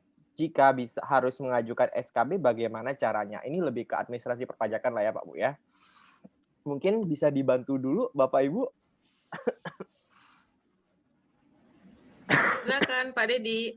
Ya, izin ya. Langsung. Ya, menarik ya pertanyaannya ya, terkait dengan mungkin ini global ya sebenarnya pertanyaannya terkait dengan PPh 23. Jadi kalau sesuai dengan ketentuan dalam Undang-Undang Penghasilan bahwasanya terkait dengan PPh 23 ini adalah pihak yang melakukan pembayaran ya, pihak yang melakukan pembayaran yang akan memotong dan nanti dari pihak yang melakukan pembayaran ketika memotong itu akan menerbitkan bukti potong dan pihak yang memiliki ya, tanya yang menyediakan jasa itu akan menerima bukti potong dan bukti potong itu nanti yang akan dikreditkan. Nah, mekanismenya kalau dalam hal pelaporan, kalau memang itu lebih bayar kredit pajaknya lebih besar daripada utang pajaknya, ya secara ketentuan itu akan menyebabkan lebih bayar. Nah, proses lebih bayarnya itu akan akan diselesaikan melalui restitusi, yaitu pengembalian. Nah, tinggal nanti kalau misalkan terkait dengan KLU-nya sesuai dengan COVID ya, insentif ini ikutin sesuai dengan aturan, maka dia bisa kalau di bawah 5 miliar ya, lebih bayarnya di bawah 5 miliar, dia bisa mengajukan pengembalian pendahuluan. Jadi istilahnya gini, atas bayar itu sebenarnya tidak perlu ditakutkan. Ya, wah nanti akan dilakukan pemeriksaan, akan dilakukan pengecekan atau cross check dari kantor pajak. Sebenarnya sepanjang Bapak Ibu ya mempunyai bukti-bukti yang tepat, ya dokumen yang tepat, pencatatan yang benar, ya, terus kemudian pencantuman di dalam SPT-nya juga benar, ya itu nggak perlu ditakutkan. Mungkin itu jawabannya. Terima kasih. Oke. Jadi intinya kayaknya kalau teman-teman pada di rumah lebih bayar langsung takut gitu ya Pak Dedik ya, arah pertanyaannya Iya, ya kesannya seakan-akan seperti itu. jadi mungkin ini buat teman-teman yang di rumah juga, aku ngerti sih, mungkin aku selaku timnya Klik Pajak kan aku juga melayani teman-teman NPWP ya Pak Bu ya, kayak dalam proses administrasi perpajakan memang banyak kan itu di lapangan teman-teman yang nggak punya background perpajakan diminta tolong sama bos-bosnya ngurus perpajakan. Itu satu gap lah ya. Jadi mungkin kayak ketakutannya itu, aku nggak ngerti pajak nanti ada masalah nggak ya? Aku nggak ngerti pajak, aku nggak masalah. Sebenarnya itu salah satu inilah ya Pak ya, yang terjadi di negara kita lah ya Pak Bu ya. Tapi mungkin hopefully dari teman-teman yang di rumah, selama pencatatan di rumah, pengeluarannya, penghasilannya rapi, bukti-buktinya komplit, aku yakin tidak ada yang perlu ditakutkan gitu ya. Yang penting transparansinya ada gitu kan ya. Nah, mungkin teman-teman juga yang nggak tahu kayak aduh perpajakannya gimana. Ini kenapa aku yakin banget di lingkungan kita di NKRI ini bagusnya ada role juga dari tax konsultan ya. Jadinya Bapak Ibu bisa rely mencari advice dari those people yang udah ngelakuin praktisinya dan juga koordinasi dengan DJP for many years lah ya. Nah, itu juga harapannya semoga di sesi ini Bapak Ibu lebih tahu kalau oke, aku nggak ngerti nih, aku bisa konsul ke DJP gitu kan ya, tapi aku rasa lebih biar masalahnya kan kadang-kadang perpajakan itu private karena kadang-kadang datanya belum siap gitu-gitu ya Pak Bu ya, harus disiapkan dulu gitu kan, dirapin dulu. Nah, if that case happening, aku rasa dari teman-teman di rumah bisa reach out dulu ke tax konsultannya. Oke, nah salah satunya ada Pak Andre, dia juga akan menyiapkan kayak pro bono konsultasi buat teman-teman yang hadir di event ini. So make sure kalian keep contact number-nya yang ada di slide tadi ya. Oke, thank you ya Pak Dedi, Bu Inge, Ya, Pak sama-sama. Andre. Oke, nah ini aku coba aku juga penasaran sih dari timnya apa ya, aku kan dari Klik Pajak kan kita selaku apa ya, PJAP lah, kita cuman penyedia aplikasi gitu ya. Tapi aku juga wondering sih dari lapangan itu Pak Andre kan mungkin lebih praktisi lah ya, banyak juga klien-klien yang udah mulai hektik-hektiknya nyiapin proses reportingnya gitu kan ya. Pak Andre sebenarnya dari kenalan Pak Andre itu banyak nggak sih yang memilih untuk memakai insentif pajak yang dikeluarkan sama negara, Pak? Kalau ditanya banyak nggak yang memakai insentif, bisa dibilang kita sebagai konsultan pajak kan yang pertama memberikan informasi, yaitu informasinya apakah perusahaan klien-klien kita memenuhi kriteria untuk tadi mendapatkan insentif. Nah, kalau kita sudah memberikan informasi tersebut, 99% lah. 99% ya pasti mereka mau karena kan mendapatkan insentif gitu. Nah, jadi sehingga pasti akan kita apply-kan dan mendapat surat keterangan bahwa kita berpartisipasi dalam insentif tersebut. Tapi untuk sebagai informasi ada sih klien saya yang 1% tersebut tidak menggunakannya gitu dengan berbagai concern yang mungkin salah satunya nggak apa-apa deh saya ingin mensupport negara ini seperti itu. Itu bagus lah ya. Ada tuh klien saya. Semua disuruh gitu aja, Pak Andre. Saya kan balikin lagi tuh ke klien, tapi ya kebanyakan mau, tapi ada tuh yang nggak apa-apa deh kita bayar aja gitu, tetap full nggak usah pakai insentif. Saya sih ya sudah silakan, duit Bapak bukan duit saya. Alhamdulillah lah buat negara ya. Betul. Oke. Oh iya Pak Andre, mohon maaf nih, kayaknya banyak yang komen juga. Nanti kalau sambil menjawab, bantu agak deketin dengan mikrofon ya Pak ya. Oh iya, sorry. Oke, kita coba bantu scroll beberapa pertanyaan Pak lagi ya Pak Bu ya. Mohon bersabar nih ya, kayaknya makin banyak nih pertanyaannya. Nah, oke, ini dari teman kita yang lagi di luar negeri deh kayaknya nih. Saya pelaku usaha jasa PT International Job Offer. Oke, selama pandemik ini kami baru beroperasional belum maksimal. Kami baru cuman punya 1 staff. Kami harus lapor pajak atau enggak? Oke. Bagaimana cara daftar SPTT pajak ini? Oh, SPT tahunan lah harusnya. Bagaimana cara daftar SPTT pajak ini? Mohon maaf, saya belum pernah melakukan pelaporan pajak sebelumnya. Oke, ini mungkin gap-nya ini ya memang belum pernah melakukan proses perpajakan lah kayak. Mungkin saya minta tolong Pak Andre boleh ngejelasin dikit nggak Pak sebenarnya di Indonesia itu proses administrasi perpajakan kita tuh segampang gimana sih Pak gitu kan ya, biar teman-teman mungkin yang baru pro bono mau laporin pajaknya bisa lebih aware nih Pak. Jadi kalau dari pertanyaannya, ini kan saya pelaku usaha jasa PT International Job Offer. Jadi sebenarnya kan kalau masalah tentang mempunyai 1 staff berarti ada hubungannya dengan PPh 21. Nah, itu maupun itu udah pasti harus dilaporkan SPT bulanannya terhadap PPh 21 tersebut. Terus, jadi pertanyaan kami harus lapor pajak? Absolutely, sudah pasti. Sebenarnya ketika seseorang memutuskan untuk membuat sebuah badan usaha, kewajiban perpajakannya itu langsung aktif dan langsung keluar tuh ada sebenarnya kewajibannya di SKT, surat keterangan terdaftarnya, yang dikeluarkan oleh KPP setempat. Di situ sebenarnya sudah dikasih tahu juga kewajibannya apa aja, ada PPh 21, PPh 23 bulanannya kan, termasuk juga PPh tahunannya. Nah, jadi kewajiban perpajakannya waktu jadi badan usaha sudah ada, berarti harus lapor pajak, harus juga bayar pajak, itu perhitungannya kalau memang ada kurang bayar pajak. Kalau ditanya, maaf, saya sebenarnya belum pernah buat laporan SPT. Saya mungkin bisa kasih jawabannya 2 ya. Pertama, mungkin bisa ngobrol sama saya akan coba bantu bagaimana caranya untuk bikin SPT tersebut. Atau yang kedua, Pak, saya nyari bisnis aja udah susah. Kalau untuk belajar ini lagi susah nih. Monggo saya bantu. Gitu. Di Degritex siap membantu para wajib pajak. Yang penting untuk niatnya sudah ada sebagai taat pajak, itu sudah sangat saya ajukan untuk polisi. Awareness terhadap kepatuhan pajak. Seperti itu. Oke, makasih banyak Pak Andre.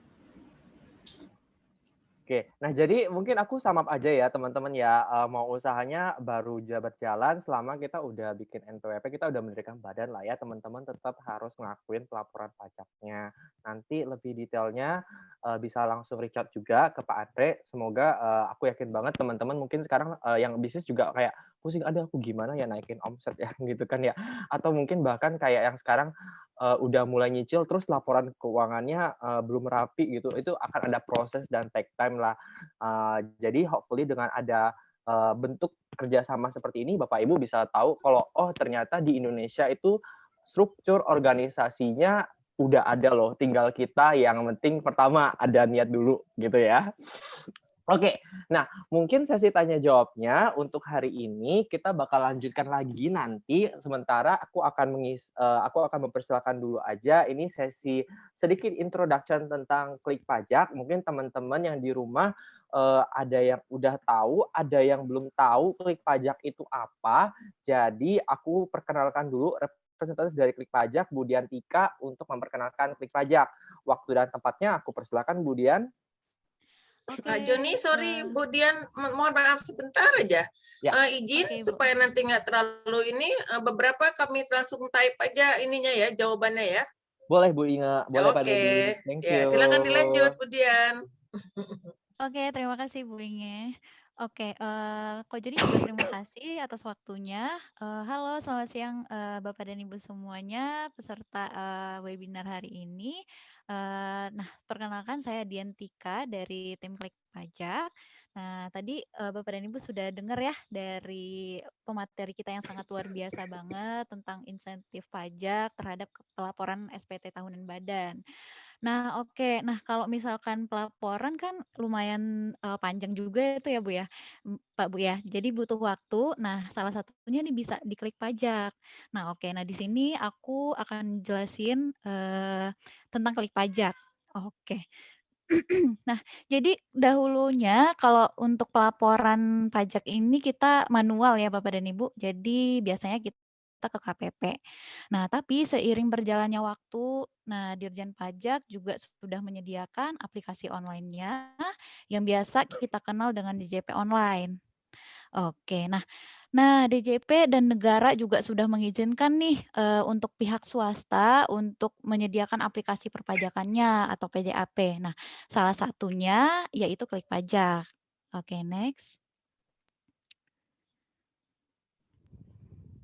Nah, kenapa sih harus Bapak dan Ibu harus milih Klik Pajak? Nah, yang pertama Klik Pajak itu kita mitra resmi dari DJP. Nah, selain mitra resmi dari DJP, kita juga untuk keamanannya sangat terjamin. Nah, di sini Bapak dan Ibu bisa lihat ya, karena kita Klik Pajak sudah tersertifikasi ISO 27001. Nah, selain itu kita juga diawasi langsung nih oleh DJP dan juga Kominfo gitu. Jadi kalau untuk urusan keamanan sangat terjamin gitu. Nah, selain alasan tadi juga kita dilengkapi dengan support yang tanggap. Nah, support kita itu kita dilengkapi dengan live chat. Jadi ketika Bapak dan Ibu ada kendala di aplikasi Klik Pajaknya nanti bisa langsung di-report di live chat kami. Biasanya nanti Bapak dan Ibu bisa chat aja lewat kami di www.klikpajak.id gitu. Next.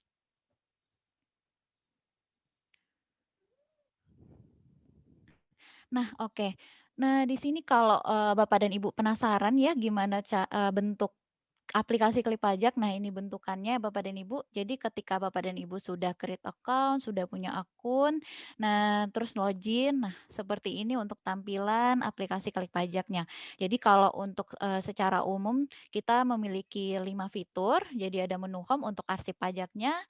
Dan juga kita ada e-billing, e-filing, e-faktur, dan e-bupot. Nah, untuk e-faktur dan e-bupot sendiri, Bapak dan Ibu tidak perlu lagi nih untuk install aplikasi. Jadi kita bisa langsung akses e-faktur dan e-bupotnya langsung diklik pajak, kayak gitu. Oke, next. Nah, oke. Nah, di sini Bapak dan Ibu bisa lihat ya, lebih detail lagi, untuk aplikasi atau fitur e-faktur dan e-bupot kita, dan juga e-filing dan e-billing. Nah, jadi kalau untuk e-faktur dan e-bupot di Klik Pajak sendiri, kita sudah full cycle, artinya sudah bisa sampai tahap pelaporan SPT-nya langsung di Klik Pajak, kayak gitu. Nah, selanjutnya untuk e-filing dan e-billing sendiri, kita sudah bisa untuk semua PPH dan juga PPN. Jadi sudah bisa Bapak dan Ibu. Oke, next. Nah, selain itu, Klik Pajak juga menyediakan nih support center-nya. Nah, salah satunya ada self-study atau online course dari Mekari University. Jadi Bapak dan Ibu bisa mengikuti kursus dari Mekari University nih. Dan juga kita juga ada YouTube channel. Nah, nanti Bapak dan Ibu bisa search aja ya, Klik Pajak by Mekari. Nah, di sana kita juga sudah menyediakan video tutorial cara penggunaan fitur-fitur di Klik Pajak. Oke, next. Oke, mungkin cukup sekian ya Bapak dan Ibu presentasi dari saya untuk pengenalan Klik Pajak. Dan juga terima kasih kepada Bapak dan Ibu sudah menyediakan waktunya untuk siang hari ini. Semoga harapan saya Bapak dan Ibu bisa menggunakan Klik Pajak ya untuk melaporkan SPT masa dan juga tahunannya. Oke, untuk acaranya saya kembalikan lagi ke moderator, Ko Joni. Halo, thank you Dian buat presentasinya. Oke, Oke, sama-sama nah Ko. semoga teman-teman yang belum tahu Klik Pajak dari penjelasan singkat tadi udah tahu lah ya kira-kira Klik Pajak itu apa. Hopefully-nya nantinya Bapak Ibu kalau masih bingung kayak, oh aku DJP online, aku mau coba pakai, cuman aku masih bingung, Bapak Ibu juga bisa coba pakai Klik Pajak juga karena sebenarnya option buat ngelakuin e-filing-nya itu ada di DJP online ataupun Klik Pajak sekarang. Oke, nah ini karena sisa waktunya tinggal kayak kurang lebih mungkin 10 menitan, aku akan coba menjawab beberapa pertanyaan dari teman-teman yang ada di rumah gitu kan ya, sebisanya kita bantu jawab gitu kan ya, ke panel-panel yang udah kita undang hari ini. Oke, nah ini Pak Dedi, Pak Andre juga Bu Inga masih semangat ya Bu ya? Saya semangat banget. Semangat. Siap. Oke, kita mulai dulu aja nih kayaknya yang UMKM lumayan banyak apa ya, interpretasinya agak berbeda di lapangan. Jadi bantu-bantu kita luruskan ya Pak Bu ya. Oke, ini ada yang bilang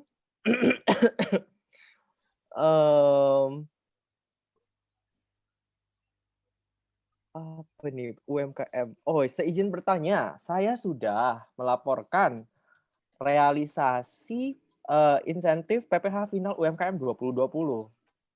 Tapi di bulan Februari 21 saya dapat surat dari KPP bahwa ada nominal yang berbeda dari mungkin kayak pelaporannya sama realisasinya ya. Apakah jika saya melakukan pembetulan di tahun 2021 akan mengalami masalah seperti terkena denda? Ini mungkin bisa dibantu dengan Pak Andre dulu nih Pak. Kira-kira apa yang bakal kita sarankan Pak kalau kejadiannya seperti ini Pak? Jadi tadi pertanyaannya adalah kita sudah lapor di Februari ya, sudah bayar di Februari. Sudah melaporkan realisasi insentifnya, tapi di bulan Februari dapat surat cinta Pak dari DJP, dari KPP, sorry. Oke, dari KPP. Itu bahasa surat cinta tuh Bu, kita kalau anak-anak lapangan Bu. Bahasanya. Soalnya katanya kan nggak semua memang karena orang. kami sayang Pak Betul, Andre. betul Bu. Jadi Diingatkan. Betul. Jadi kalau bahasanya tuh kan hanya yang dicintai saja lah yang diperhatikan sehingga dapat surat. Jadi kalau misalkan in practice-nya John, kalau kita mendapatkan surat dari kantor pajak, sebenarnya kan karena juga pasti KPP setempat tersebut mempunyai data.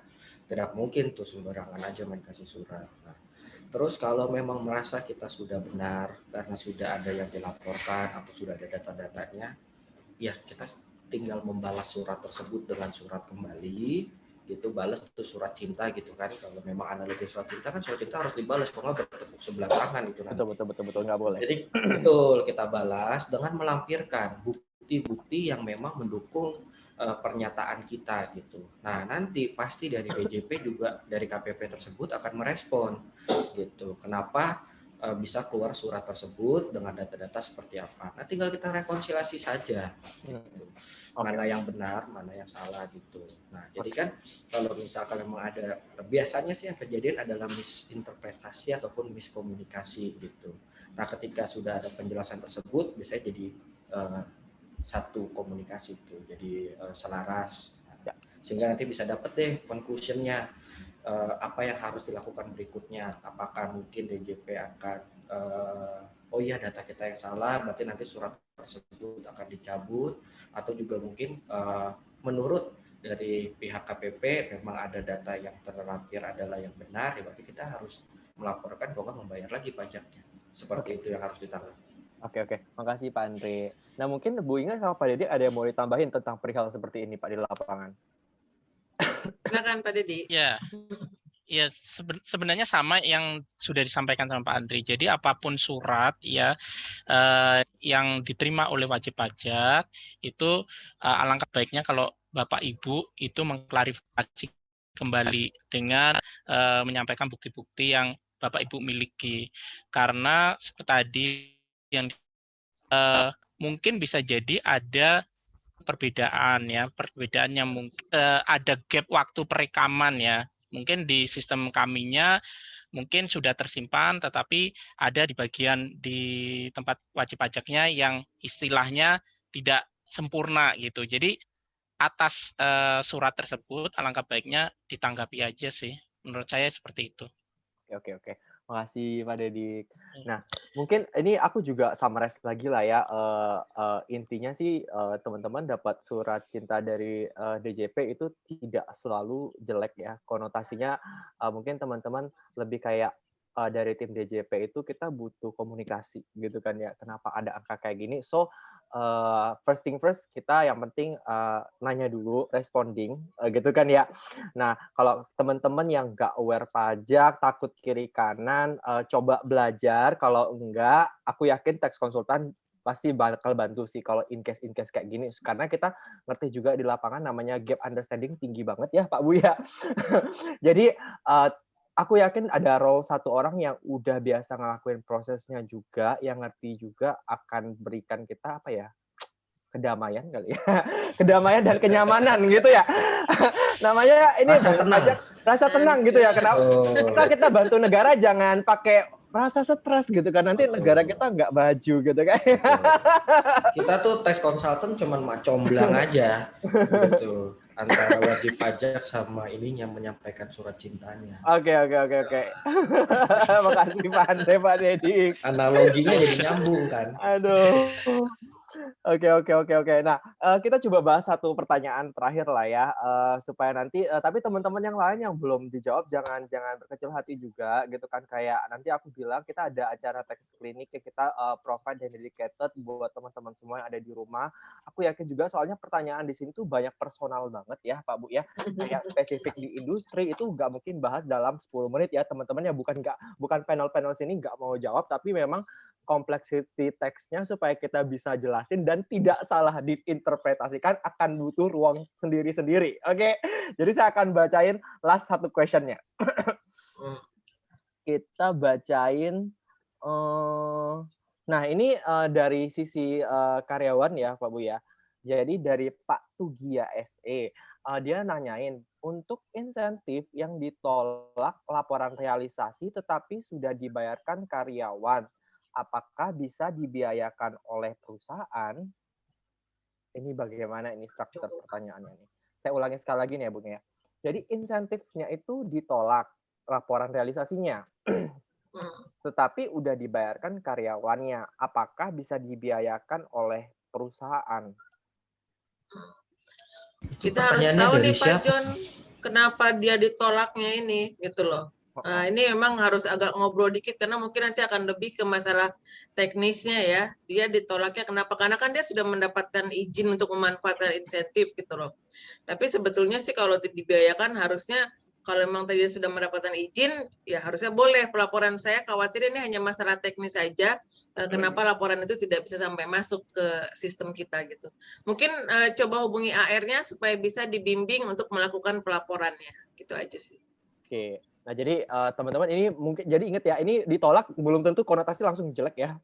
Ibu ya. Kadang-kadang teman-teman di rumah butuh apa ya? Komunikasi gitu. Kita cuma butuh komunikasi sebenarnya. Oke. Oke. Jadi teman-teman jangan ragu juga buat hubungin tim-tim kita yang di sini. DJP juga sangat available dan Pak Andre juga sangat available lah ya. Nah, kita udah di ujung pengacara kita. Mungkin kayaknya untuk menutup acara ini kita lagi ada quiz ya dari Carla ya. Halo. Iya, benar. Oke. Aku lagi klasikan ngikutin acaranya sama nyatet nih teman-teman yang memang udah bertanya gitu ya. Oke Carla, ini kita bakal mau ada quiz ya kalau nggak salah ya di akhir sesi ya. Betul, tapi kayaknya masih agak seru ya John. Mungkin boleh beberapa pertanyaan lagi, mungkin ada yang dijawab lagi atau bagaimana nih? Coba aku scroll bentar ini. Kayaknya pertanyaannya sangat teknis sih Bu Carla.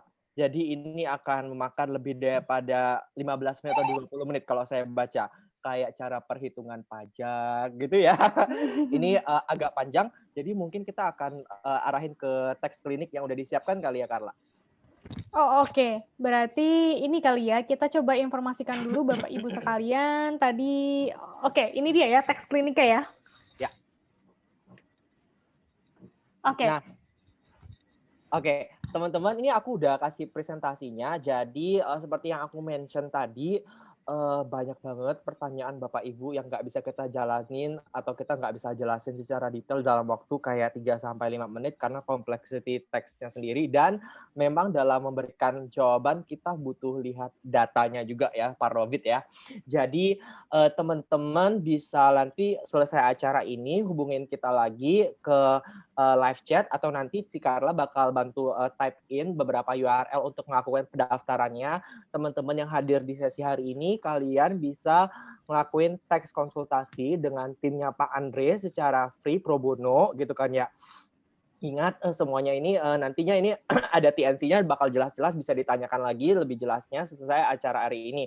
Tapi bisa dilihat time period-nya itu hanya dari Maret sampai April. Jadi mungkin program yang kita tetapkan ini supaya Bapak Ibu bisa tetap melapor pajaknya dalam waktu yang sudah ditentukan ya, biar nggak telat-telat ya.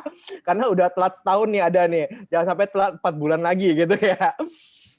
Oke, nah briefly-nya kurang lebih kayak gitu. Mungkin habis ini kita langsung quiz, Carla.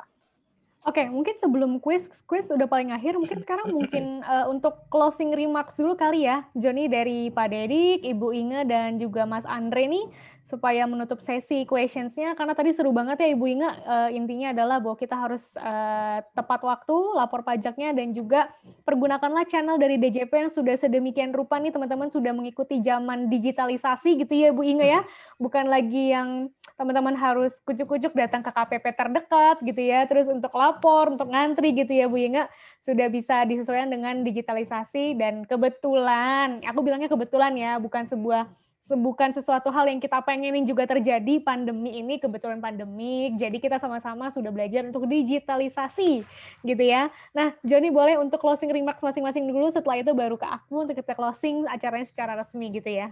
Oke, thank you Carla. Nah, untuk mengakhiri sesi yang produktif lah ya kita bilangnya ya teman-teman ya, di sini banyak kita dari Klik Pajak, dari narasumbernya Pak Dedik, Bu Inge, Pak Andre, beserta tim-tim yang di belakang untuk koordinasikan hari ini.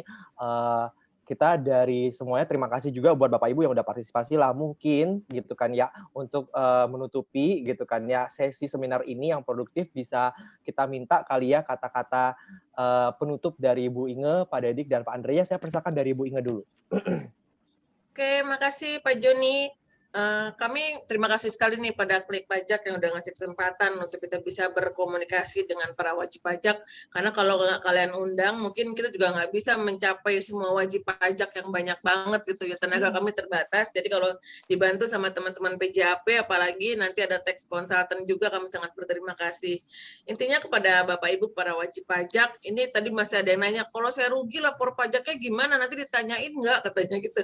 Kalau kami yang jelas istilah SPT dengan benar, lengkap dan jelas gitu loh. Jangan mengada-ngada lah istilahnya. Silakan kalau memang rugi ya laporkan rugi, asalkan memang semua data yang mendukungnya dari laporan keuangannya misalnya memang sudah menunjukkan kerugian gitu kan. Bukan berarti kalau tiap ada perusahaan terjadi untung rugi kita periksa, kita nggak punya tenaga seperti banyak itu juga Pak Joni ya Bapak Ibu semuanya. Bahwa kami melakukan pemeriksaan itu sangat selektif sekali. Kita harus ada data yang betul untuk ada data yang memang bisa menunjukkan bahwa wajib pajak melakukan hal-hal yang tidak sesuai dengan ketentuan yang berlaku. Jadi sekali lagi kalau untuk yang insentif belum memanfaatkan, silakan manfaatkan, masih ada waktu tinggal berapa bulan lagi sih gitu, tapi lumayan lah ya kalau mau bantu-bantu perusahaan gitu. Jangan ragu-ragu, dan yang pasti adalah harus melaporkan insentif tadi supaya pemerintah tahu bahwa yang sudah diberikan untuk masyarakat wajib pajak itu memang dimanfaatkan gitu loh. Karena kalau tidak lapor kita mengira ini pemerintah masyarakat tidak memanfaatkan insentif yang diberikan oleh pemerintah tadi gitu. Itu aja sih. Jangan lupa lapor SPT orang pribadi 31 Maret dan Badan akhir April ya. Jangan sampai telat. Kalau itu pas kena denda soalnya. Oke, makasih Pak Joni. Makasih Ibu Inge. Nah, mungkin ada tambahan lagi nih dari Pak Dedik, dipersilakan Pak. Oh iya, terima kasih Mas Joni. Jadi mungkin saya tambahnya singkat aja. Ibu yang hadir pada siang hari ini, jadilah pelaku sejarah untuk memanfaatkan insentif yang sudah diberikan pemerintah dalam jangka waktu yang sangat singkat ini. Terima kasih. Terima kasih Pak Dedik. Nah, mungkin dari side tax konsultan nih, dari Pak Andre sendiri juga selaku business owner ya Pak. Kira-kira encouragement apa yang bisa Bapak bagikan untuk teman-teman yang hadir di acara hari ini Pak Andre? Ya, terima kasih Joni.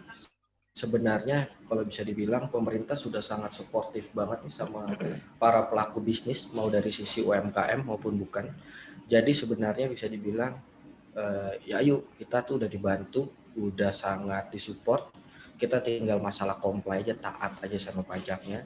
Dan so far pasti kalau banyak nih ya keluh kesah dari para klien saya bahwa katanya pajak tuh ribet, pajak itu nyeremin, pajak itu bikin pusing gitu, dan bahkan merupakan beban bagi perusahaan. Sebenarnya kalau kita taat pajak itu nggak gitu-gitu banget kok. Permasalahannya karena awareness-nya yang kurang dan juga karena mungkin merasa terbebani sehingga perasaan itu ada. Jadi mungkin dengan adanya event atau seminar seperti ini itu bisa memberikan awareness untuk para pelaku bisnis. Nah dari sinilah semoga para pelaku bisnis dan juga para wajib pajak bisa lebih melek lagi dan juga bisa lebih taat pajak gitu. So far sih seperti itu ya Joni. Oke, thank you Pak Andre. Pak Andre keren tuh barusan. Berarti ya, yang ribet itu sebetulnya yang ngumpetin sesuatu ya Pak Andre ya. Betul. Kalau jujur biasa-biasa aja kali. Betul Bu. Sebenarnya sih bukan ngumpetin, tapi belum apa-apa udah ada trademark udah gitu ketakutan loh. Gitu ya. Udah ketakutan. Okay, padahal kalau dilihat tuh tim-tim dari DJP-nya seru-seru kayak gini gitu loh. Gak ada yang nakutin. Udah gigit Bu. Cuman pada takut digigit. Oke, thank you. Terima kasih ya. Nah, jadi ya teman-teman udah hopefully ya kayak event kayak gini kan sangat terbuka banget ya. Mungkin teman-teman yang ke KPP kayak Rami nggak sempat ngomong heart to heart gitu ya. Hari ini kayaknya ngomongnya heart to heart ya. Gitu kan ya. Teman-teman kalau didampingin tax konsultan juga dikasih tahu lah mekanismenya gimana, what we should do juga. Even kayak dari DJP juga penyampaiannya sama lah ya. Sebenarnya jangan takut kiri kanan, sebenarnya karena dari sistem pelayanan dari negara, dari tax consultant pun mereka udah ada kayak memang birokrasinya seperti ini loh, proses pelaporannya seperti ini, jika ada masalah proses rekonsiliasinya seperti apa itu ada semua ya Pak Bu ya. Jadi all in all komunikasi gitu ya, komunikasi dua arah itu doang sih palingan. Oke, karena ini udah kita closingin, mungkin kita langsung bagiin aja hadiahnya ya, kuisnya ya dari Carla ya. Oke, thank you ya Joni. Sekali lagi Thank you, untuk Ibu Inge sama Carla. Pak Dedik, thank you juga. Mungkin next time-nya ketika kita undang mau lagi ya Bu gitu ya, karena Oh, memang siap. kayak kalau Pasti itu. masalah kita ngomongin pajak tuh kayaknya nggak berhenti dan kita nggak cukup 1 jam ya. Nantinya lebih banyak yang Bener. gimana gitu ya. Mungkin next time teman-teman nih boleh banget nih, ini ada di layar teman-teman nih sudah ada link yang bisa nanti di chat juga. Boleh kasih feedback ke kita kira-kira next-nya klik pajak atau bincang pajak mau bahas apa bareng sama DJP, tenang. Kita bisa undang lagi Ibu Inge dan Pak Dedik. Mungkin bisa yang tim lainnya juga yang bisa biar bisa kenal gitu ya Bu Inge dan Pak Dedik, tim lainnya bisa join juga nanti.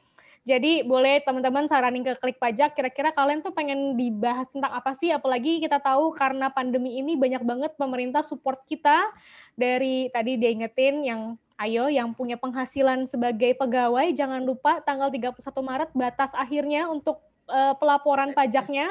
Untuk yang punya usaha UMKM, yang punya perusahaan sekarang banyak nih Bapak Ibu yang join adalah tax officer dan juga finance officer-nya.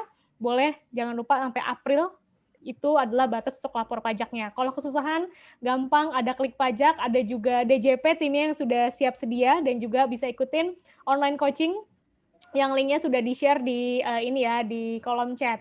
Nah, karena ini banyak banget yang join nih, pertanyaannya banyak banget, jadi segini banyaklah orang yang mau kita undi, oke? Jadi hopefully teman-teman di sini yang tadi bertanya segini banyak masih ada di sini, karena kalau kalian tidak ngechat saya ataupun ngechat tim di sini, mohon maaf hadiahnya hangus gitu ya.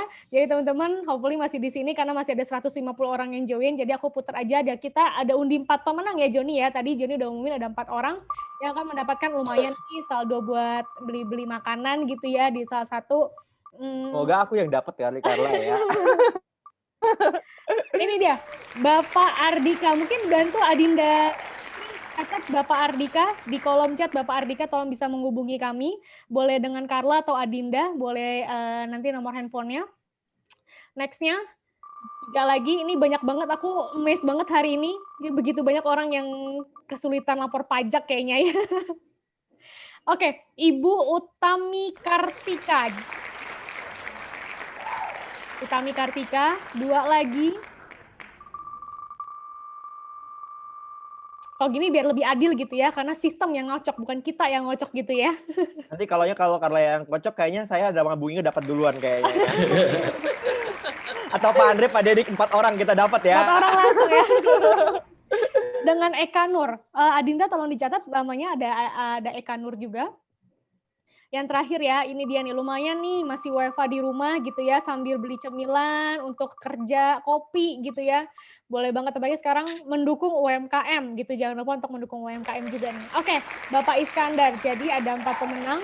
Tolong bisa di-chat Adinda di kolom chat kita bahwa Bapak Ibu yang menang tadi tolong menghubungi kami supaya kami bisa menindaklanjuti hadiahnya. Dan dengan berakhirnya pengundian acara pengundian tadi, juga berakhirnya acara siang hari ini. Terima kasih sekali lagi untuk Ibu Inge, Bapak Dedik, Mas Andre, dan juga tadi Bapak Nel. Sampaikan salam kami kepada panel, Ibu Inge dan Pak Dedik yang tadi sudah join. Carla, Carla.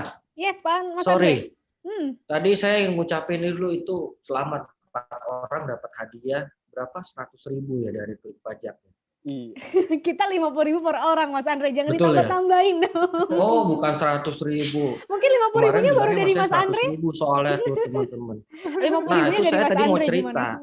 Kalau Klik Pajak kasih 50.000, degree tax untuk semua yang ikut hari ini itu tinggal kontak kunjung www.degreetax.com tuh.